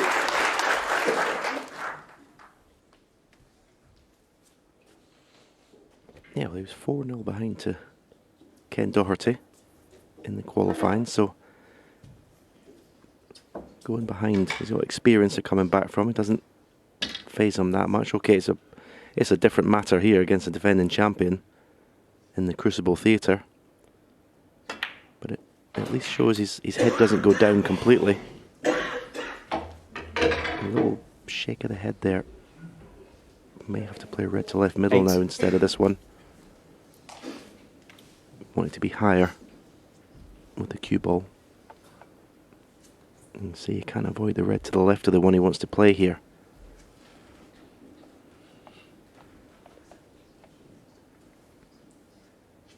It's amazing how when you're struggling for a frame that the simple shots you find problems with.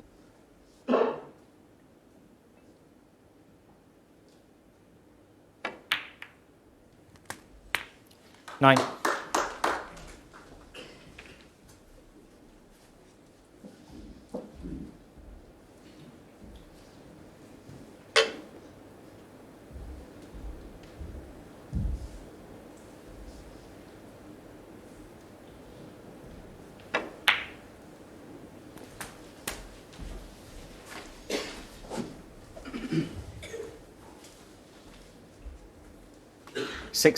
Mid-distance red. I think the advantage with this one though, he can just stun into the red just to the right of the one he's playing and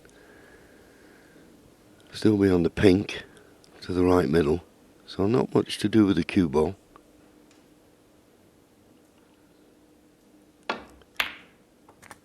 Played it nicely. 70. And he'll be glad he's on the pink because the black's tied up now. Not going to help matters break-wise.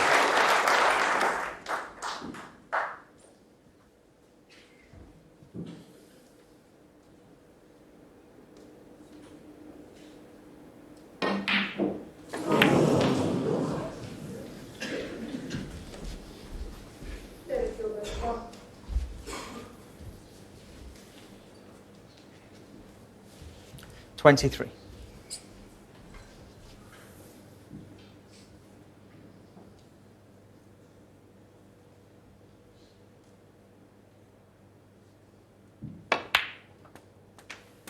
$24.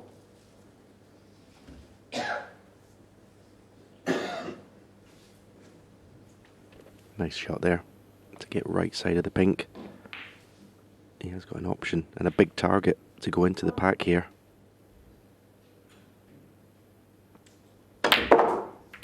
Played it well as 5-0 behind. You're looking for a little bit of help, and so often you don't get it.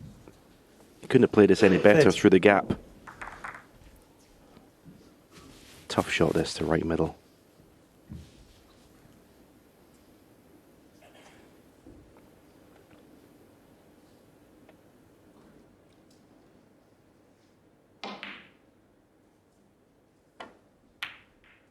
Yeah, beautiful pot. Well done. 31.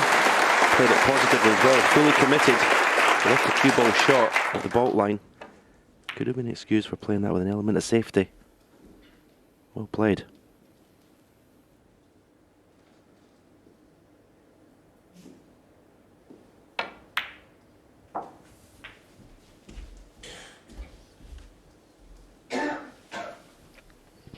Blue spot occupying. So it goes in the highest spot available, which is the pink spot.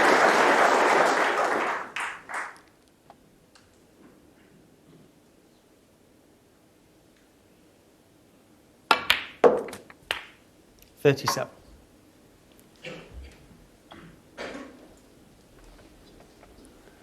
Okay. Straighter on the pink would have been ideal, but nothing he can't cope with here. He'd love to play on the red that's above the black to right corner here. Anywhere the cue ball's okay, really. If he finishes high, he can play the cannon on the red to the left, leave the black, or play for the black. 43. I was going to say black to left corner. Maybe it doesn't go, but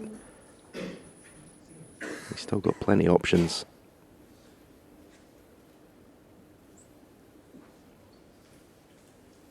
Has to take this opportunity just to make him feel like he's involved in the match. 44. Again, very nice positional shot, perfectly on the pink.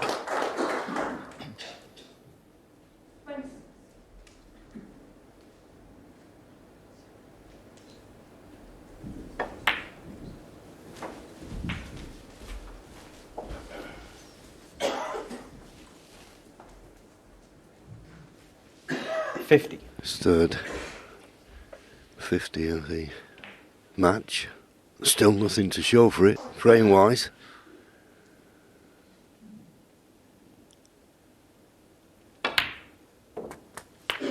$51. So this could be the key shot coming up now. Once again, nice angle. Two reds available to the right corner.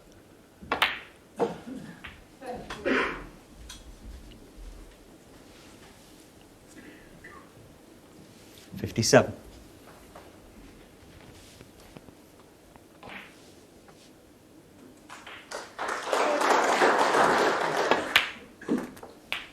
$58. Can't see any reason why he won't win the frame now at this visit.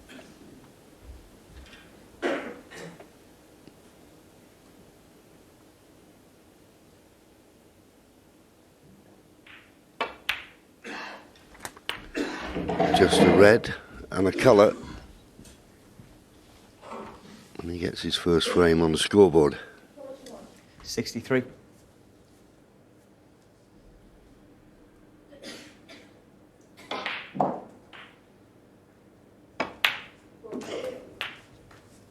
$64. Yeah, well played, Pang Jun-soo.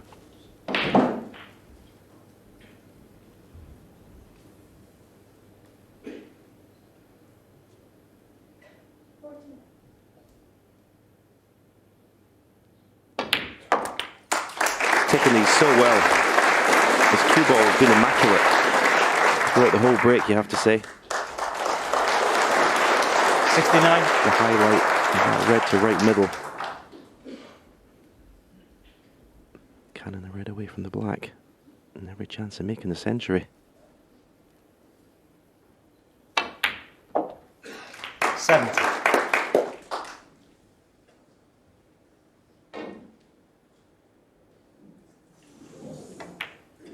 You'll be feeling such a sense of relief that he has got that frame on the board. 77.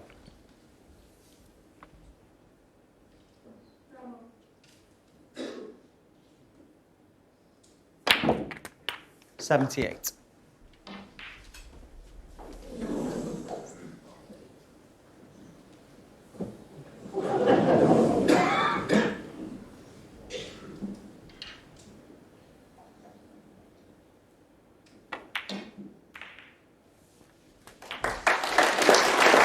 Well, that cannon couldn't have worked out nicer. 85. Ooh, and switching hands. 86. Maybe not quite the touch that he got with his right hand. He'll have to play for the pink. He did play for the blue.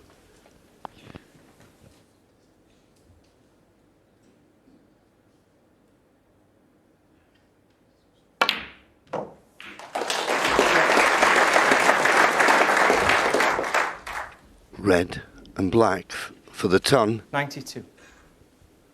Debut here at the Crucible. It'd be nice to have on the CV.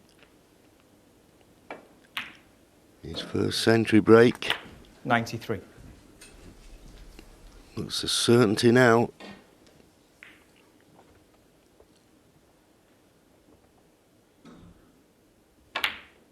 Well played, very well played. After what he's gone through in the first 5 frames, to dig this deep. And as Stephen said, his cue ball control has been immaculate, and just a little wry smile there on his face. Lovely to see. 101.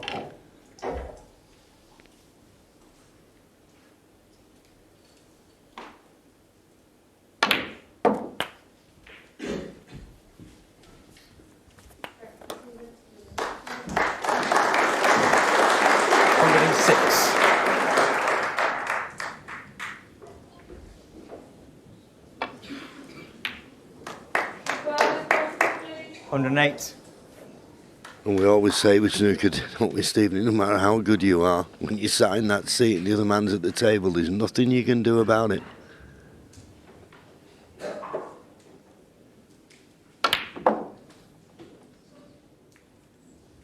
We just got past the black, bump off the middle, leaving perfect on the brown.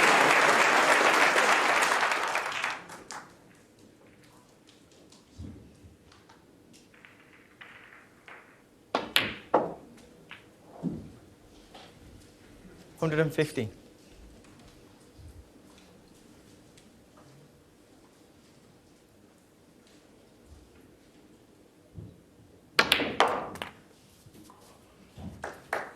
Oh, he's coming out with all the shots here. 120. And it's a funny thing, after losing the last frame as he did, I was like you, I was worried, would he ever get a frame on the board? This has been superb. 126. Yeah, very well played.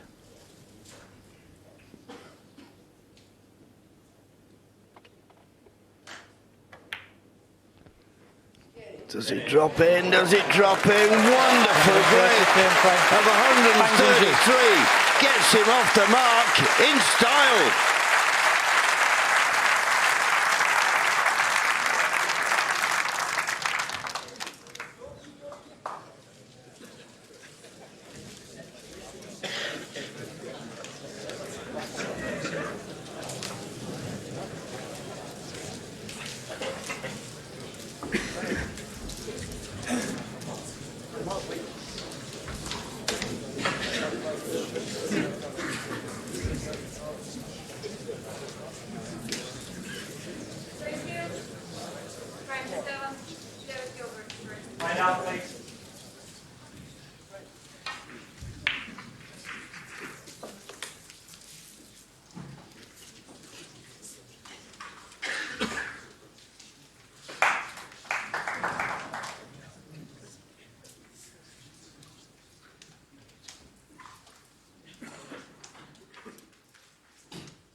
Thank you, frame 7. Ronnie O'Sullivan to break.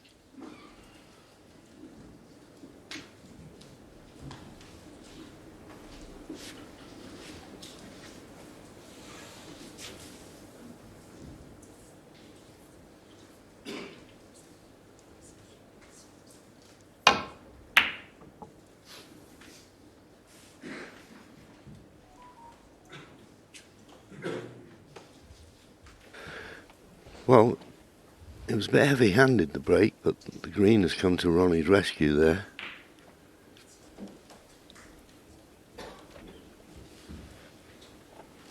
But if he was thinking of this was going to be a coastal line, Pang Junzhu making that wonderful 1-3-3 in the last frame, will just focus him. This is not a done deal just yet.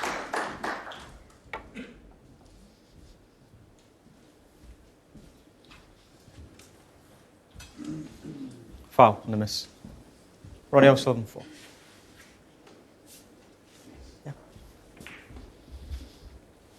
I can only assume that he was trying to nestle up to this red closest to the top cushion.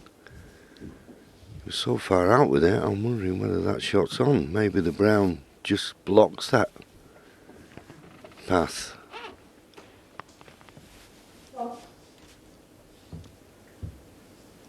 Okay, Ronnie. Okay.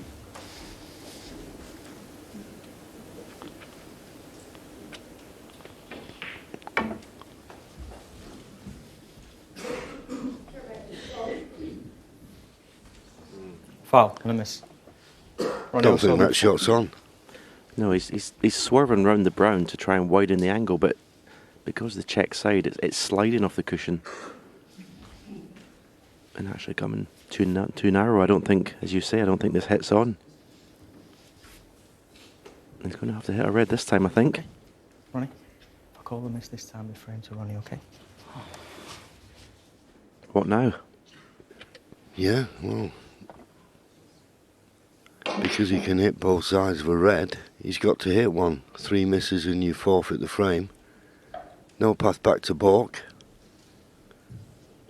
Well, I say there isn't. Maybe he can just swerve and catch the edge of this red.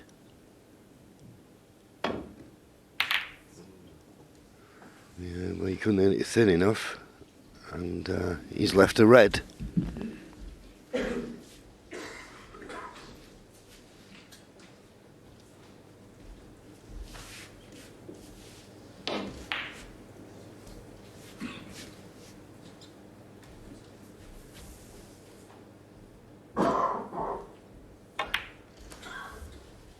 One.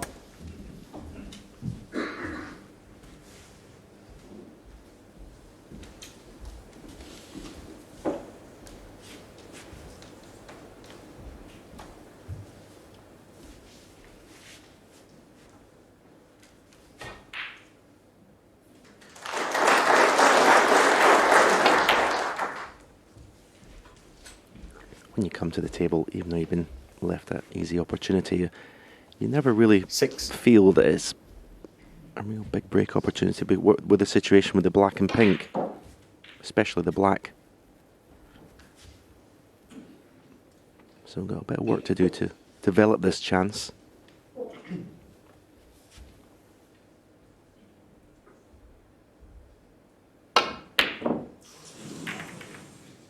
Ronnie O'Sullivan 6.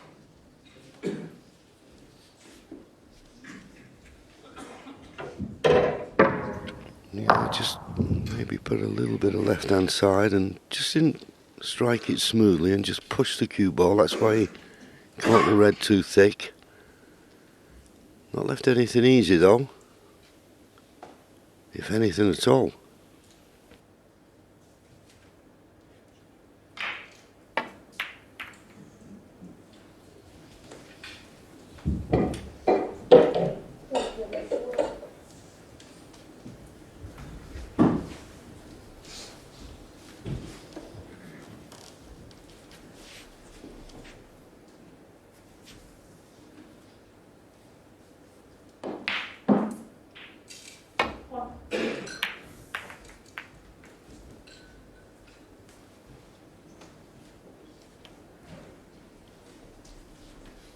Yeah, not the best safety from Ronnie, and I think there's a red will go to the right corner here.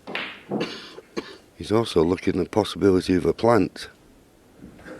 The plant's close. Yeah, I prefer the plant myself. He'll have to play a deep screw, try and get back up for the blue or bought colour. But it's on.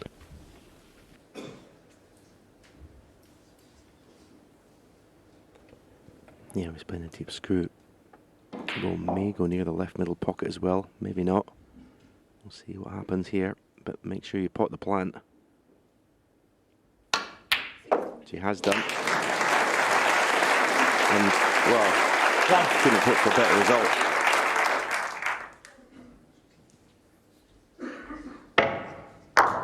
And just what you want when you just made a magnificent century break. Right back in the balls again.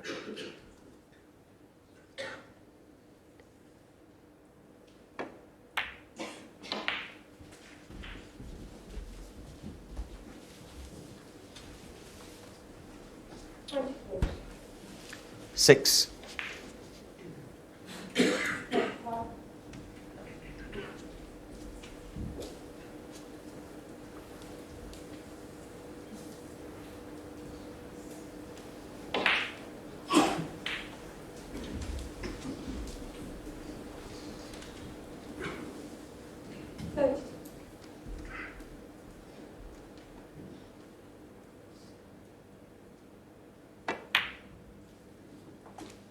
Seven. I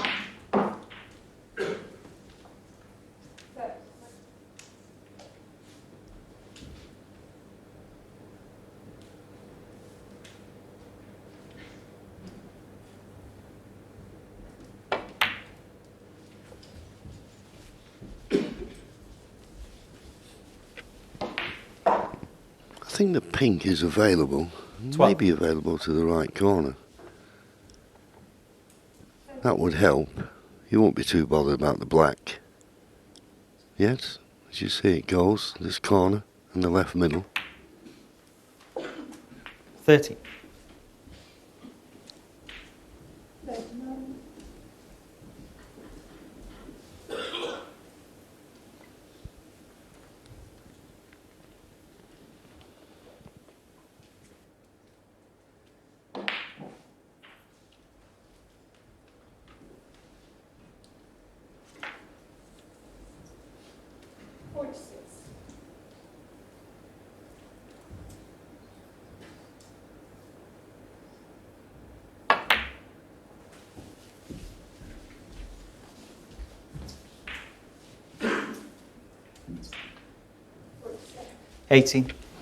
Well, has he underhit it? He's having a close look. I think he's just about okay. Well, he's not certain, so he's going for plan B.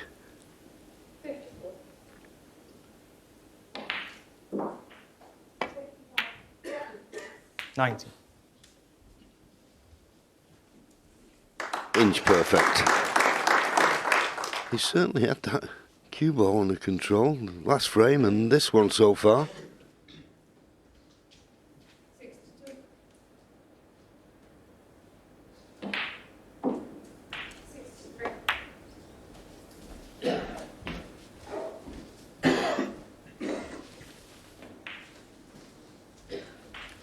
$24. This time no close look to see whether he's on this, and I don't think he can pot it without disturbing the two reds, which is to his advantage. Oh. 25. Oh dear.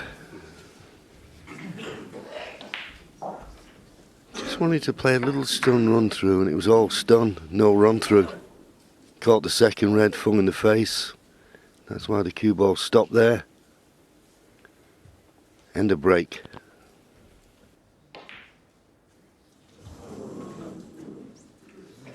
Green ball.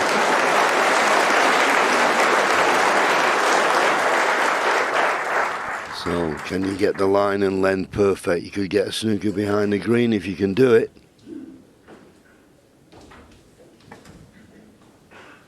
Is it going to be hard enough? Will it reach? Foul. And this. And a free ball. Pang Junju 25. I think not Ronnie been O'Sullivan for called yet. free ball. But a free ball, which means that Ronnie can play a colour, and it would count as a red. You can't play the snooker behind the green. Green ball. So nominating green, he's playing the pot.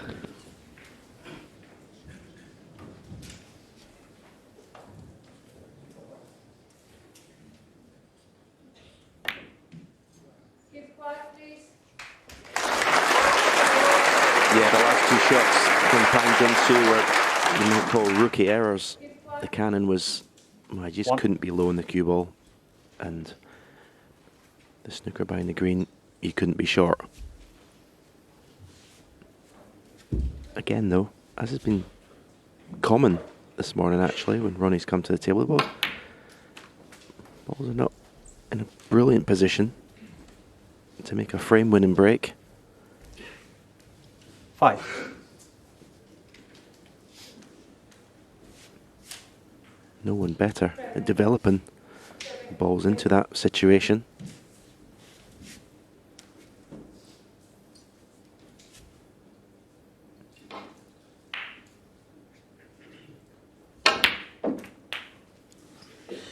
Six. Played that well.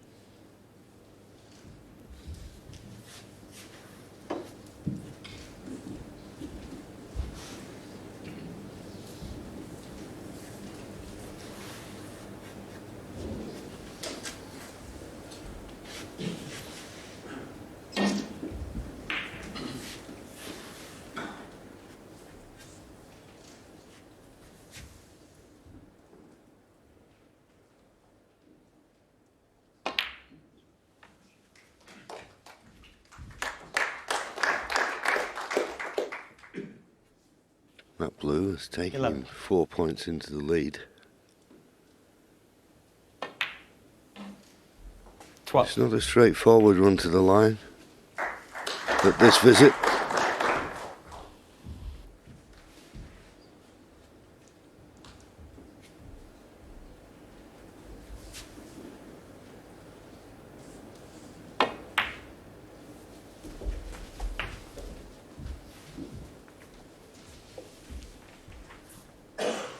$17. Brush off these three reds and pot in this red. He knows the cue ball's going to be going up the table.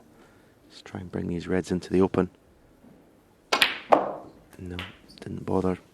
Went directly 18. up the table. Didn't feel he had the angle on the red to do that. This is not easy, this pink. You've got to cue these well. Ah, beautiful. I said it wasn't easy because the bridge hand was in the middle pocket, but made it look easy. The lead now creeps up to 17 points. Now he can get to snookers required without those two reds either side of the black. So this red and the three together with colours would get him to that snookers required.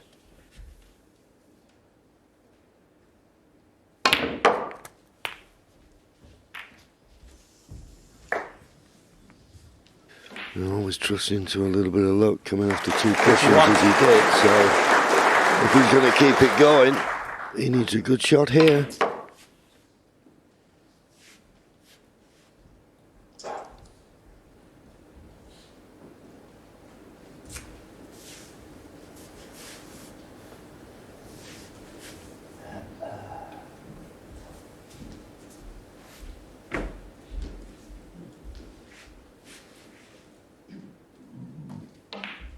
Gone to the ball, Ken, which tells me he's considering the safety, but it will only be a good safety. He can't cover the possible pot to the right corner, so needs a good cue ball here. Needs to find that ball cushion. 31. And he has done. And where that makes a difference, of course, if he attempted the pot on this red to the right corner, he'd be running into other balls. And because he's tight to the cushion, can't change the angle of the cue ball. So it's a safety, but it's a tough one.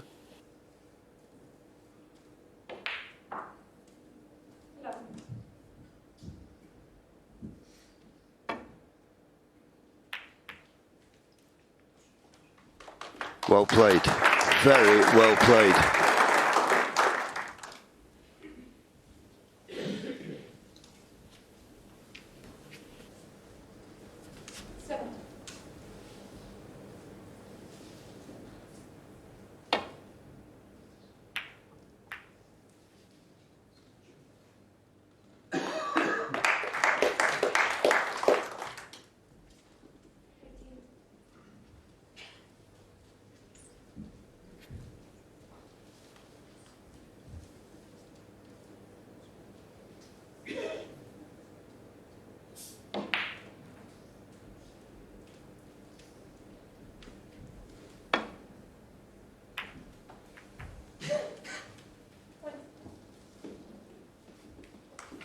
Another good safety.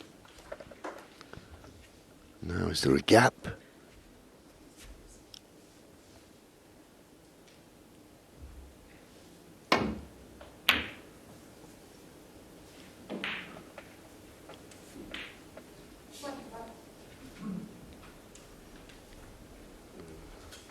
Well, I suppose in a way this is to the advantage of Pang Junzhu, that he can play this now and bring reds and the black into play, but he needs a good cue ball. It's dangerous.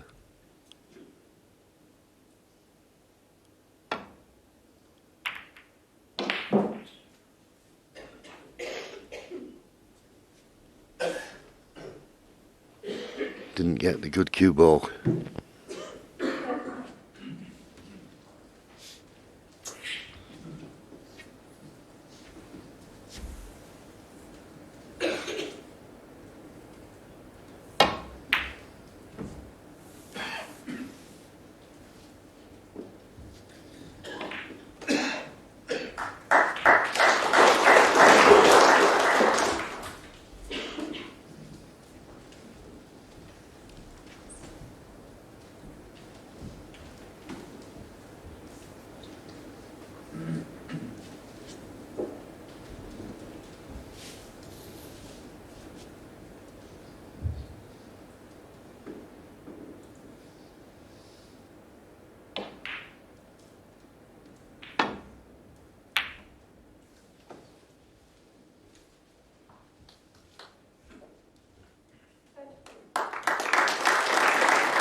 No, you'd have to say it's Pang Junzhu that's playing the better safety shots in this little exchange. Hasn't produced a chance for him yet. This is tough.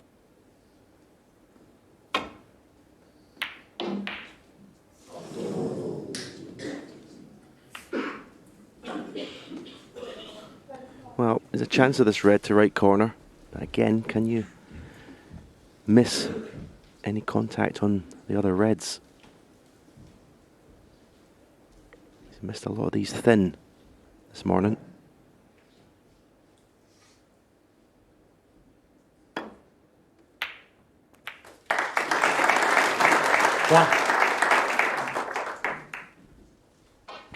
Yeah, well, he got it. And he didn't mind getting the kiss on the second red once he'd potted it. Not ideal on the pink. If he takes the blue on, there's a lot of pressure on that. Can he hold the cue ball for the red to the left middle?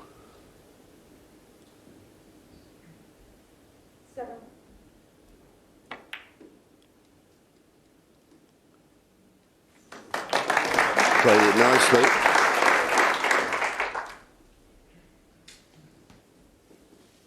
Seven. Well, if he could win the frame at this visit, and it's not beyond the realms of possibility, what a boost that could give him.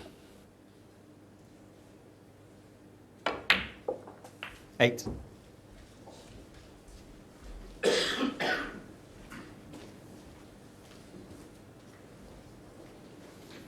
Pot the green Stun the cue ball off the right cushion, bring it down in between blue and pink. He'd love to be able to play off for the black off the next red.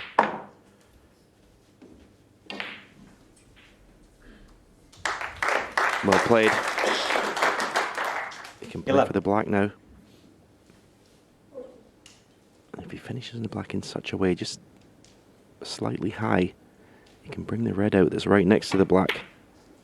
Guaranteed position 12. On the other red. All depends on this angle. He has got enough angle, so just force that red away from the cushion. Stay on the other one. And this is a chance.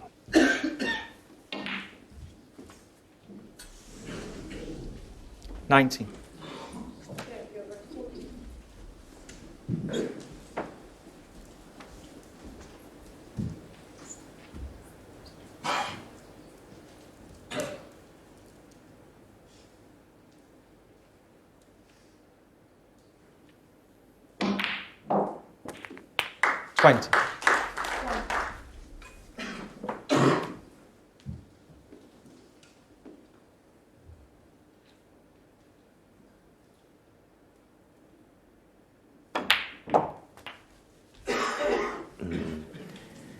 He potted the black into the right side of the pocket as we look. Potted it thin, that's why the cue ball's travelled. I think he's okay. Just a direct screw back for the black to the same pocket. Should leave a natural angle to go up for the yellow. 28. Little dab of right hand side. So this is the shot. You would think if he gets this right, should win the frame. Oh. Well, I always say 28. at this level, miss a black off a spot, it's unforgivable. What a chance that was. He did all the hard work.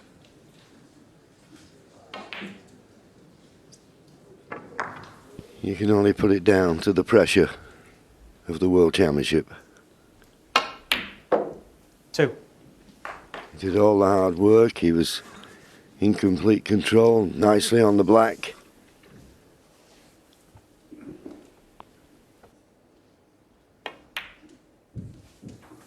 Five.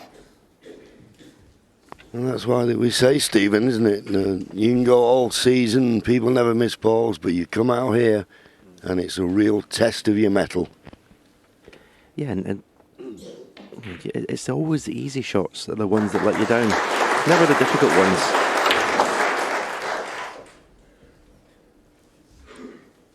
9.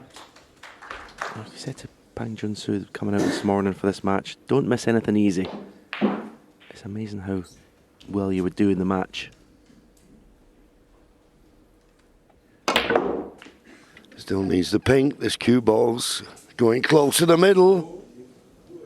Foul. Ronnie O'Sullivan 9. Wow. Pang Junju 5. And Ronnie Sullivan, who is fully focused and concentrating, doesn't do that.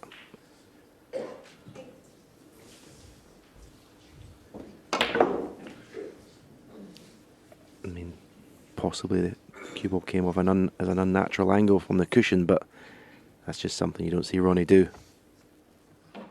Blue and pink for the frame.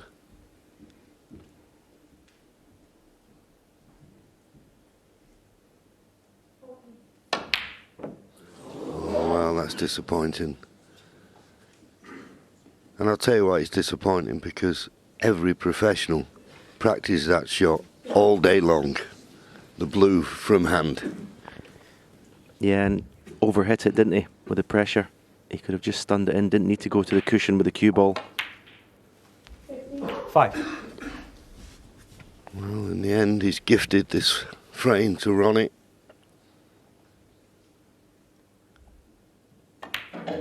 And gratefully received.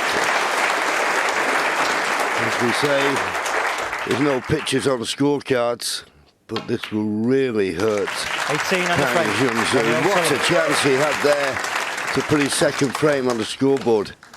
Ronnie O'Sullivan stretches clear 5 in front again.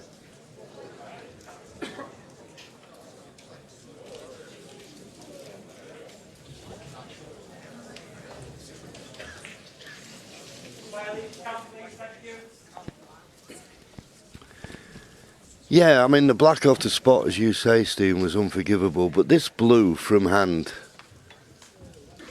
Yeah, as you say, it's a shot that professionals practice all the time. And as I say, just, float it in, stroke it in with a bit of stun.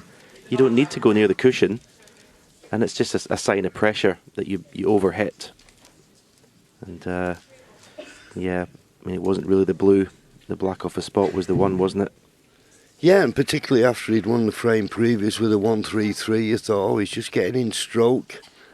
But then all of a sudden from nowhere, and it's happened to everybody who's played here, and particularly with what's at stake, you just get that little bit of tension in the arm. And as I said earlier on in the match, anything is missable. Yeah, I mentioned in commentary that was the shot that was going to probably win him the frame. He gets nice on the yellow. It's pretty much automatic from there, and I think before he got down to the black, he all of a sudden just knew that was he put too much importance on it. Yeah, and we know for a fact he finished perfect on the yellow, but that is a classic sign of just hitting the ball a little bit too firm and not hitting the middle of the cue ball, just putting a little bit of an unintentional side on it, helping side as we call it. Yeah, the backswing went a little bit short, and what that does is just makes you just sort of throw the cue at the cue ball a little bit to get the power. There was no timing, just down to the pressure that he put on himself.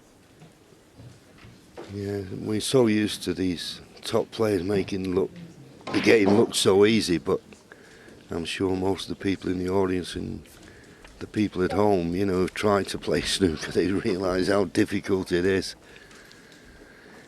Well, I'm finding that out. It used to be easy, this game. Yeah.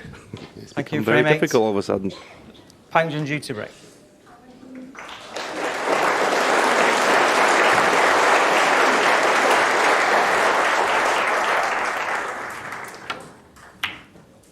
So Pang Junzhu gets frame 8 underway.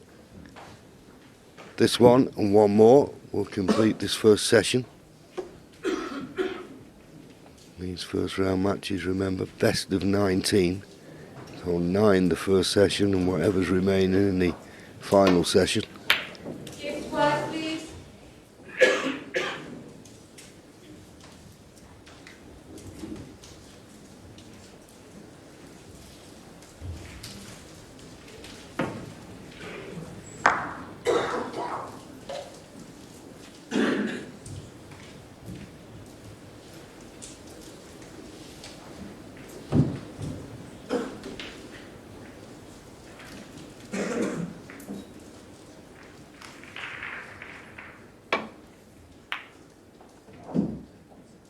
I think it's pretty clear that 6-1 behind. Pang Junzhu is not going to win this match, but if we were talking about how he could win a match, he definitely needs the last 2 frames of this session to finish 6-3.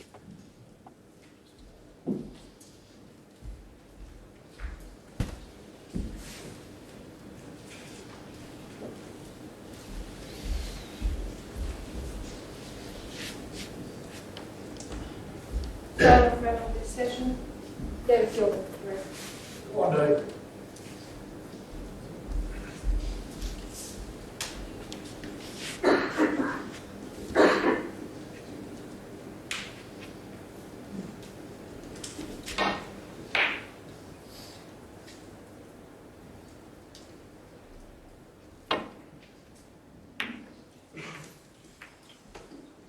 Yeah, it was always asking a lot to catch that thin enough to get back to the balk end, just a fraction thick.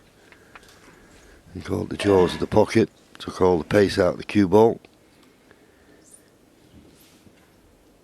A chance for the young man from China.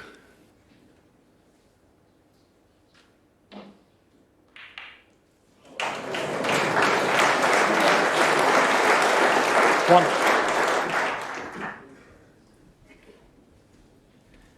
He's played that shot nicely all day. When the few chances he's been in the balls. The shot for the blue, he's finished perfect every time. Hopefully I haven't jinxed him the next time he plays it, but he's got absolutely perfect every time. It may look a simple shot on your screen, but it's so important to get right.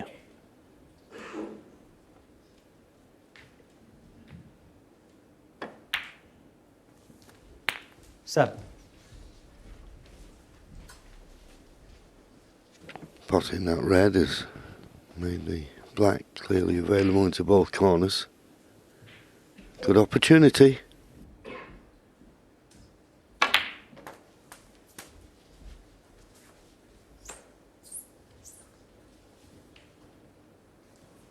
$40.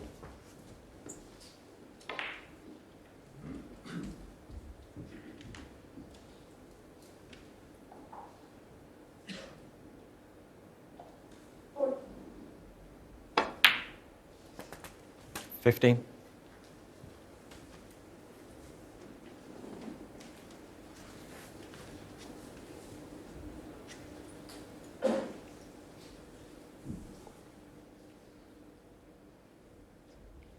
The red is that's just apart from the bunch to the right. He wants to get that and screw into the pack. Played it perfectly. Great shot.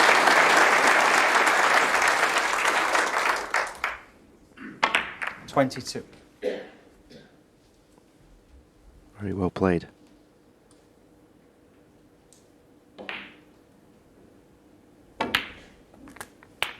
$23. Well, the 1-3-3 that he made a couple of frames ago. He had the cue ball on a string.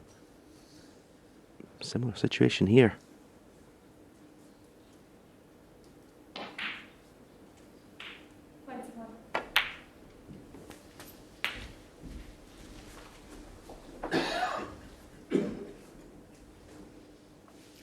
$30.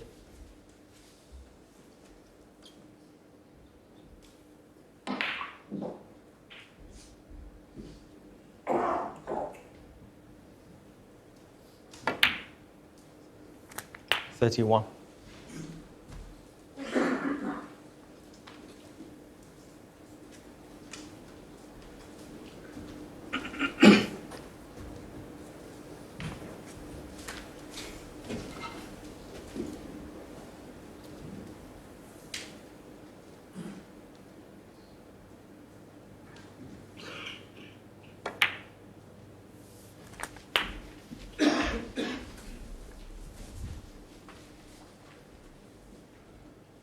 $38.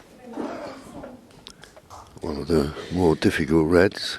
He's getting out of the way this time.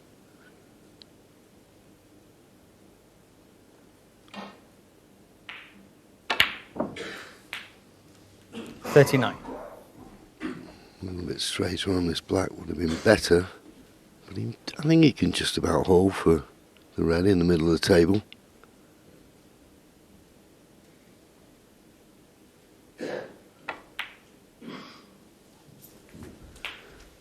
And he could quite comfortably.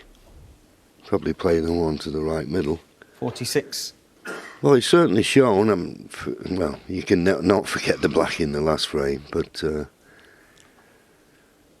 last few frames he's certainly shown us why he's here. 47. Yeah, I think the first few frames he've been crucibled. But he can definitely play. And as I said, if you're going to make a case for him winning this match, he needs this frame and the last frame of the session.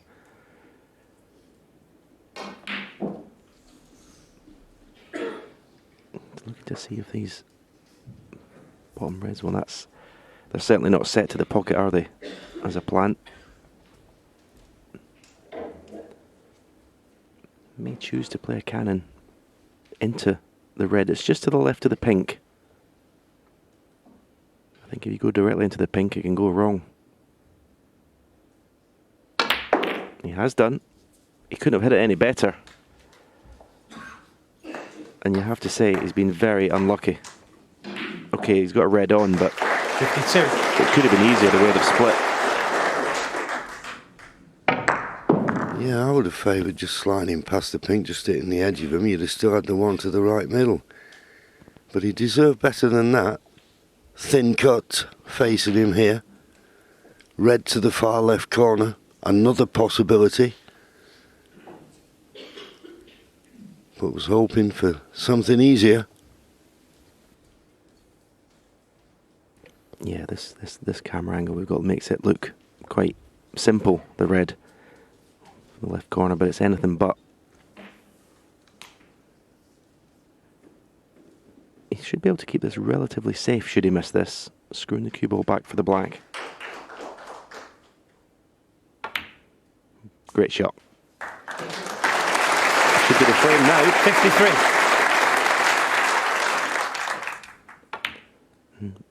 Possibly another century break.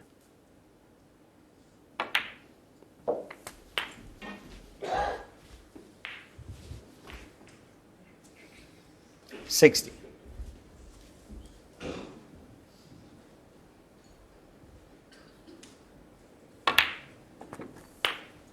$61.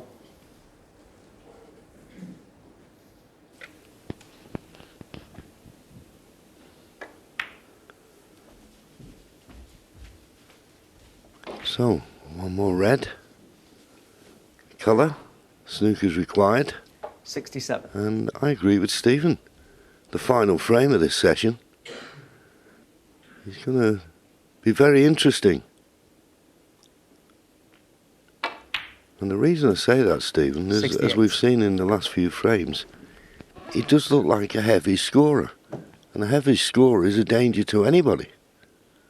Okay, he's missed a few shots that you can't afford to miss at this level.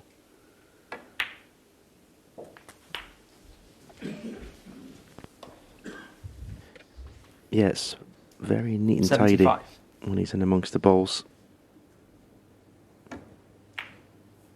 76. Very good cue ball. Has not done much mileage at all. He's kept close control of it in these 2 century breaks. As I said, I don't expect Pang Junsu to win this match, but as I said, if you're making a case, wins this one and the next one, he feels that he's still 83. in it.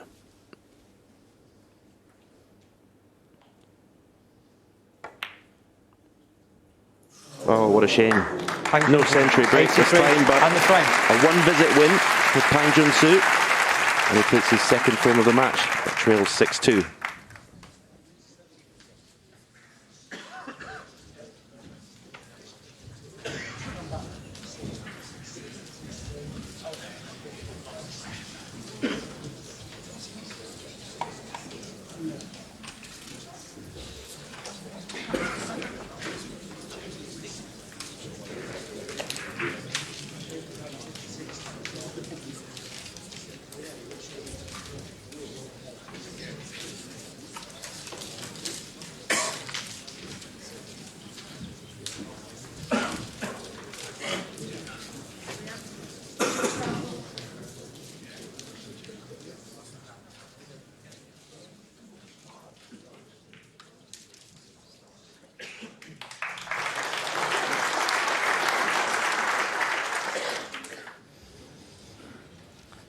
Thank you. The final frame of this session. Ronnie O'Sullivan to break.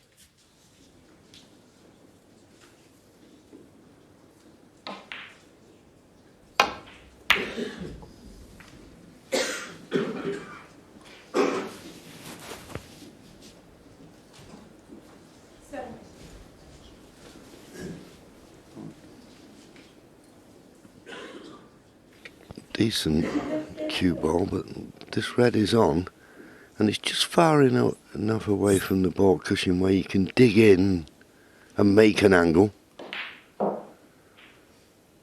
Just striking down.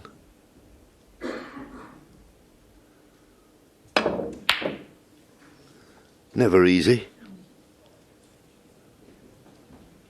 But as I say, just the fact it was just slightly away from the cushion, he could wind the angle and force the cue ball back to the other half of the table. If you were tight to the cushion, you can't do that.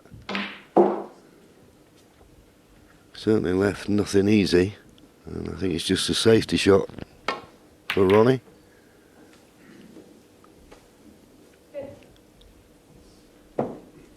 He'd love to get first chance in this frame.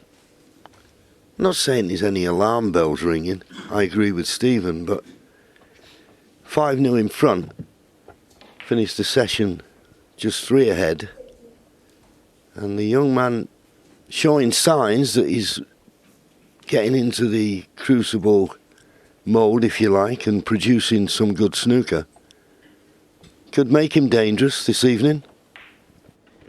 Yeah, 5-0, he didn't feel involved. We said at the time, when you get that first frame, that makes you feel in the match.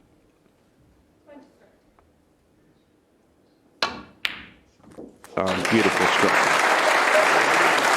There's such a difference between that strike and the one in the 2 frames ago we had to pop blue and pink. He's kind of hit that one, but this red here was stroked in. Beautiful.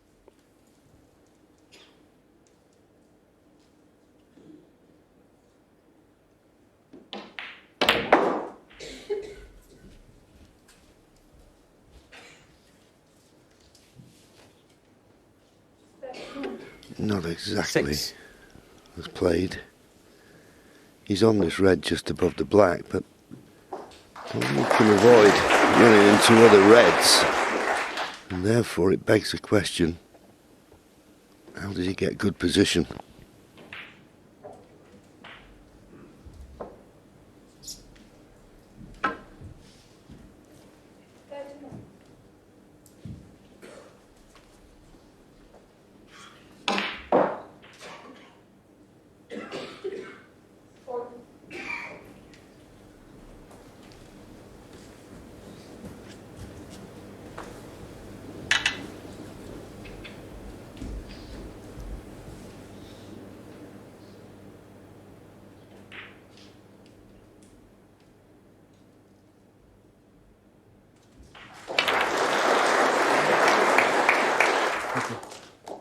Seven. He'll settle for that. He's got a chance of the black.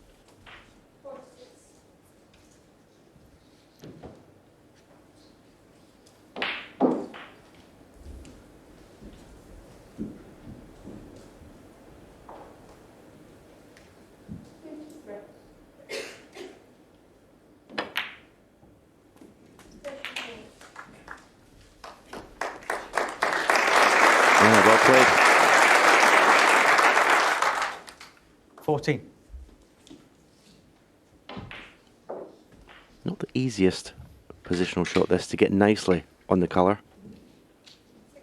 You can play for the black. It's dangerous because it's quite easy to snooker yourself.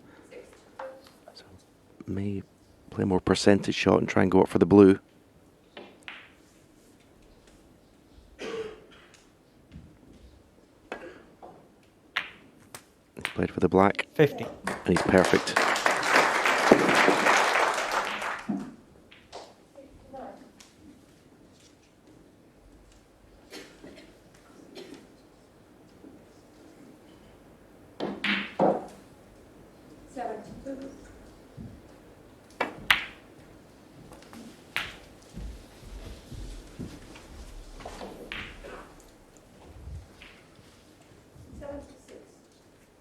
$22.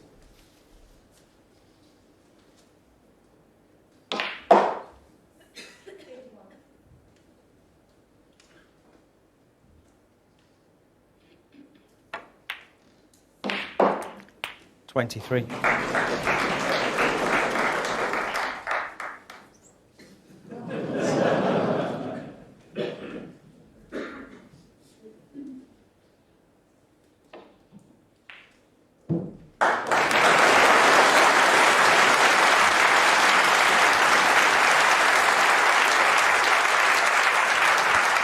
Just a little bit short of where he would like to have been.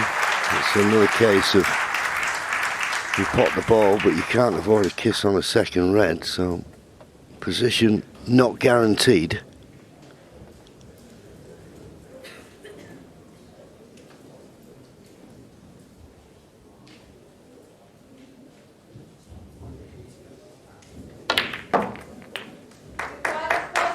$31. Not out of the woods just yet. He's on the brown, but as I say, he had to run through, but it could have been worse.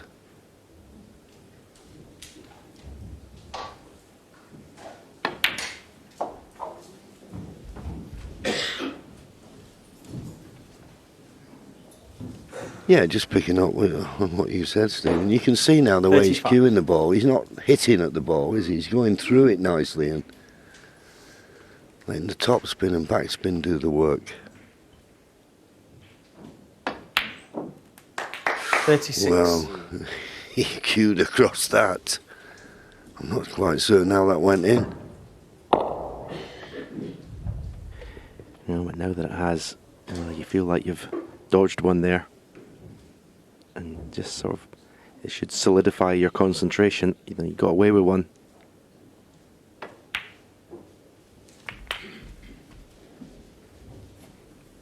Oh, you're kidding me. He must have thought he's going to have a choice about 4 or 5 reds there.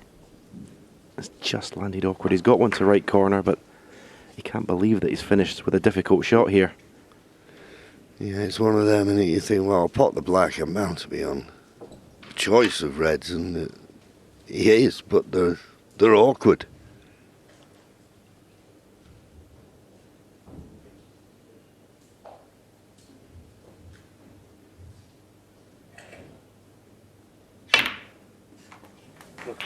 And he's not out of the woods with it. He's not out of the woods. 44. It's looking very much like end of break. I don't think he can get past the red to pot the pink in the middle. And if he can't be playing the black. It's end of break. He's got a 44-point lead. But he was looking for much, much more. Now the pink's not on.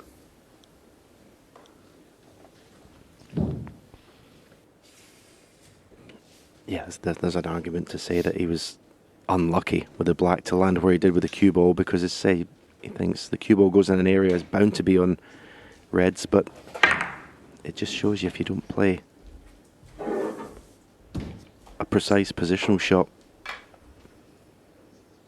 it can go wrong. And surely he's just putting the cue ball onto the black cushion here.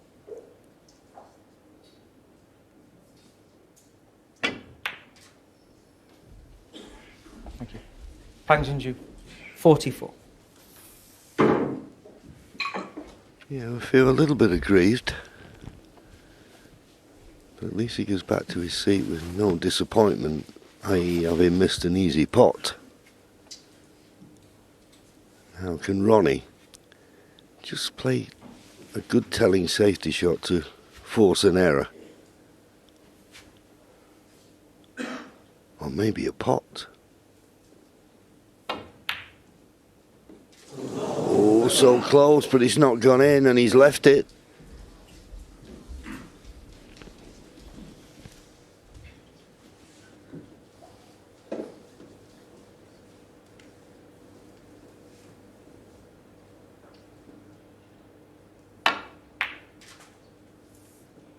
One.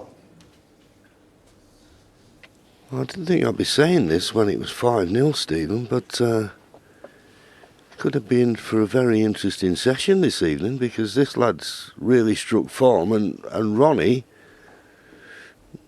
has been a little bit in and out. Yeah, I mean, we always look in snooker and body language, and you wouldn't say that Ronnie looked as focused as he could be.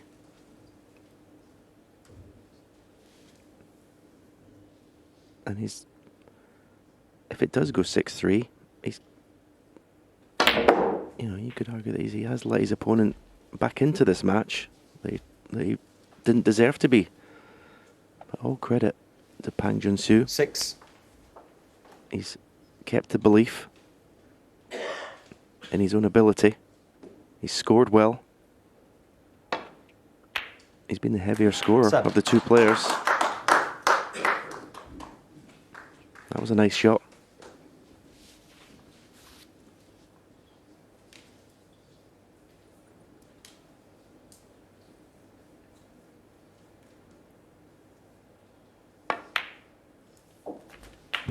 He needs to come out if he does go on and win this frame, needs to come out tonight and play his best snooker.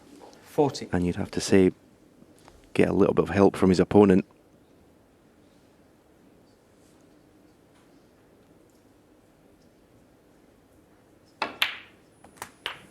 $15. Again, played that shot well, perfectly on the blue. Yeah, so I think what I'm going to give him credit for, he was 4-0 down at the mid-session win, so he came out, fifth frame, made a break of 56. Ronnie stole that frame with a nice 71 break, so 20. you think 5-0 down. And as we said, and you said at the time, where was his frame now going to come from with that disappointment? But the fact he's put this disappointment behind him, the disappointment of losing the frame when he missed the black off the spot, I've got to give him every credit. Yeah, it shows he's got great character, as we mentioned before, in qualifying 4-0 down to Ken Doherty. 28. It's a great trait to have. 29. And you can just tell with the look on his face, his body language, he's enjoying it. He wants this match to carry on now. He doesn't want to stop. But he's giving himself a squeak tonight. That's all it is, but a small chance. 36.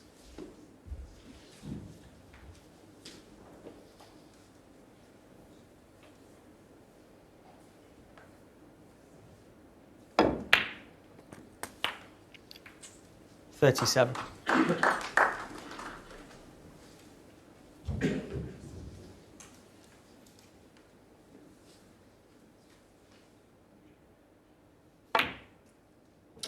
Well, the ping's not gone in, but that won't matter. A little fist bump from the defending champion, who looked like a stroll in the park, but he's maybe not now. Pang Junzhu has done really well and goes into this evening's final session just 3 frames behind.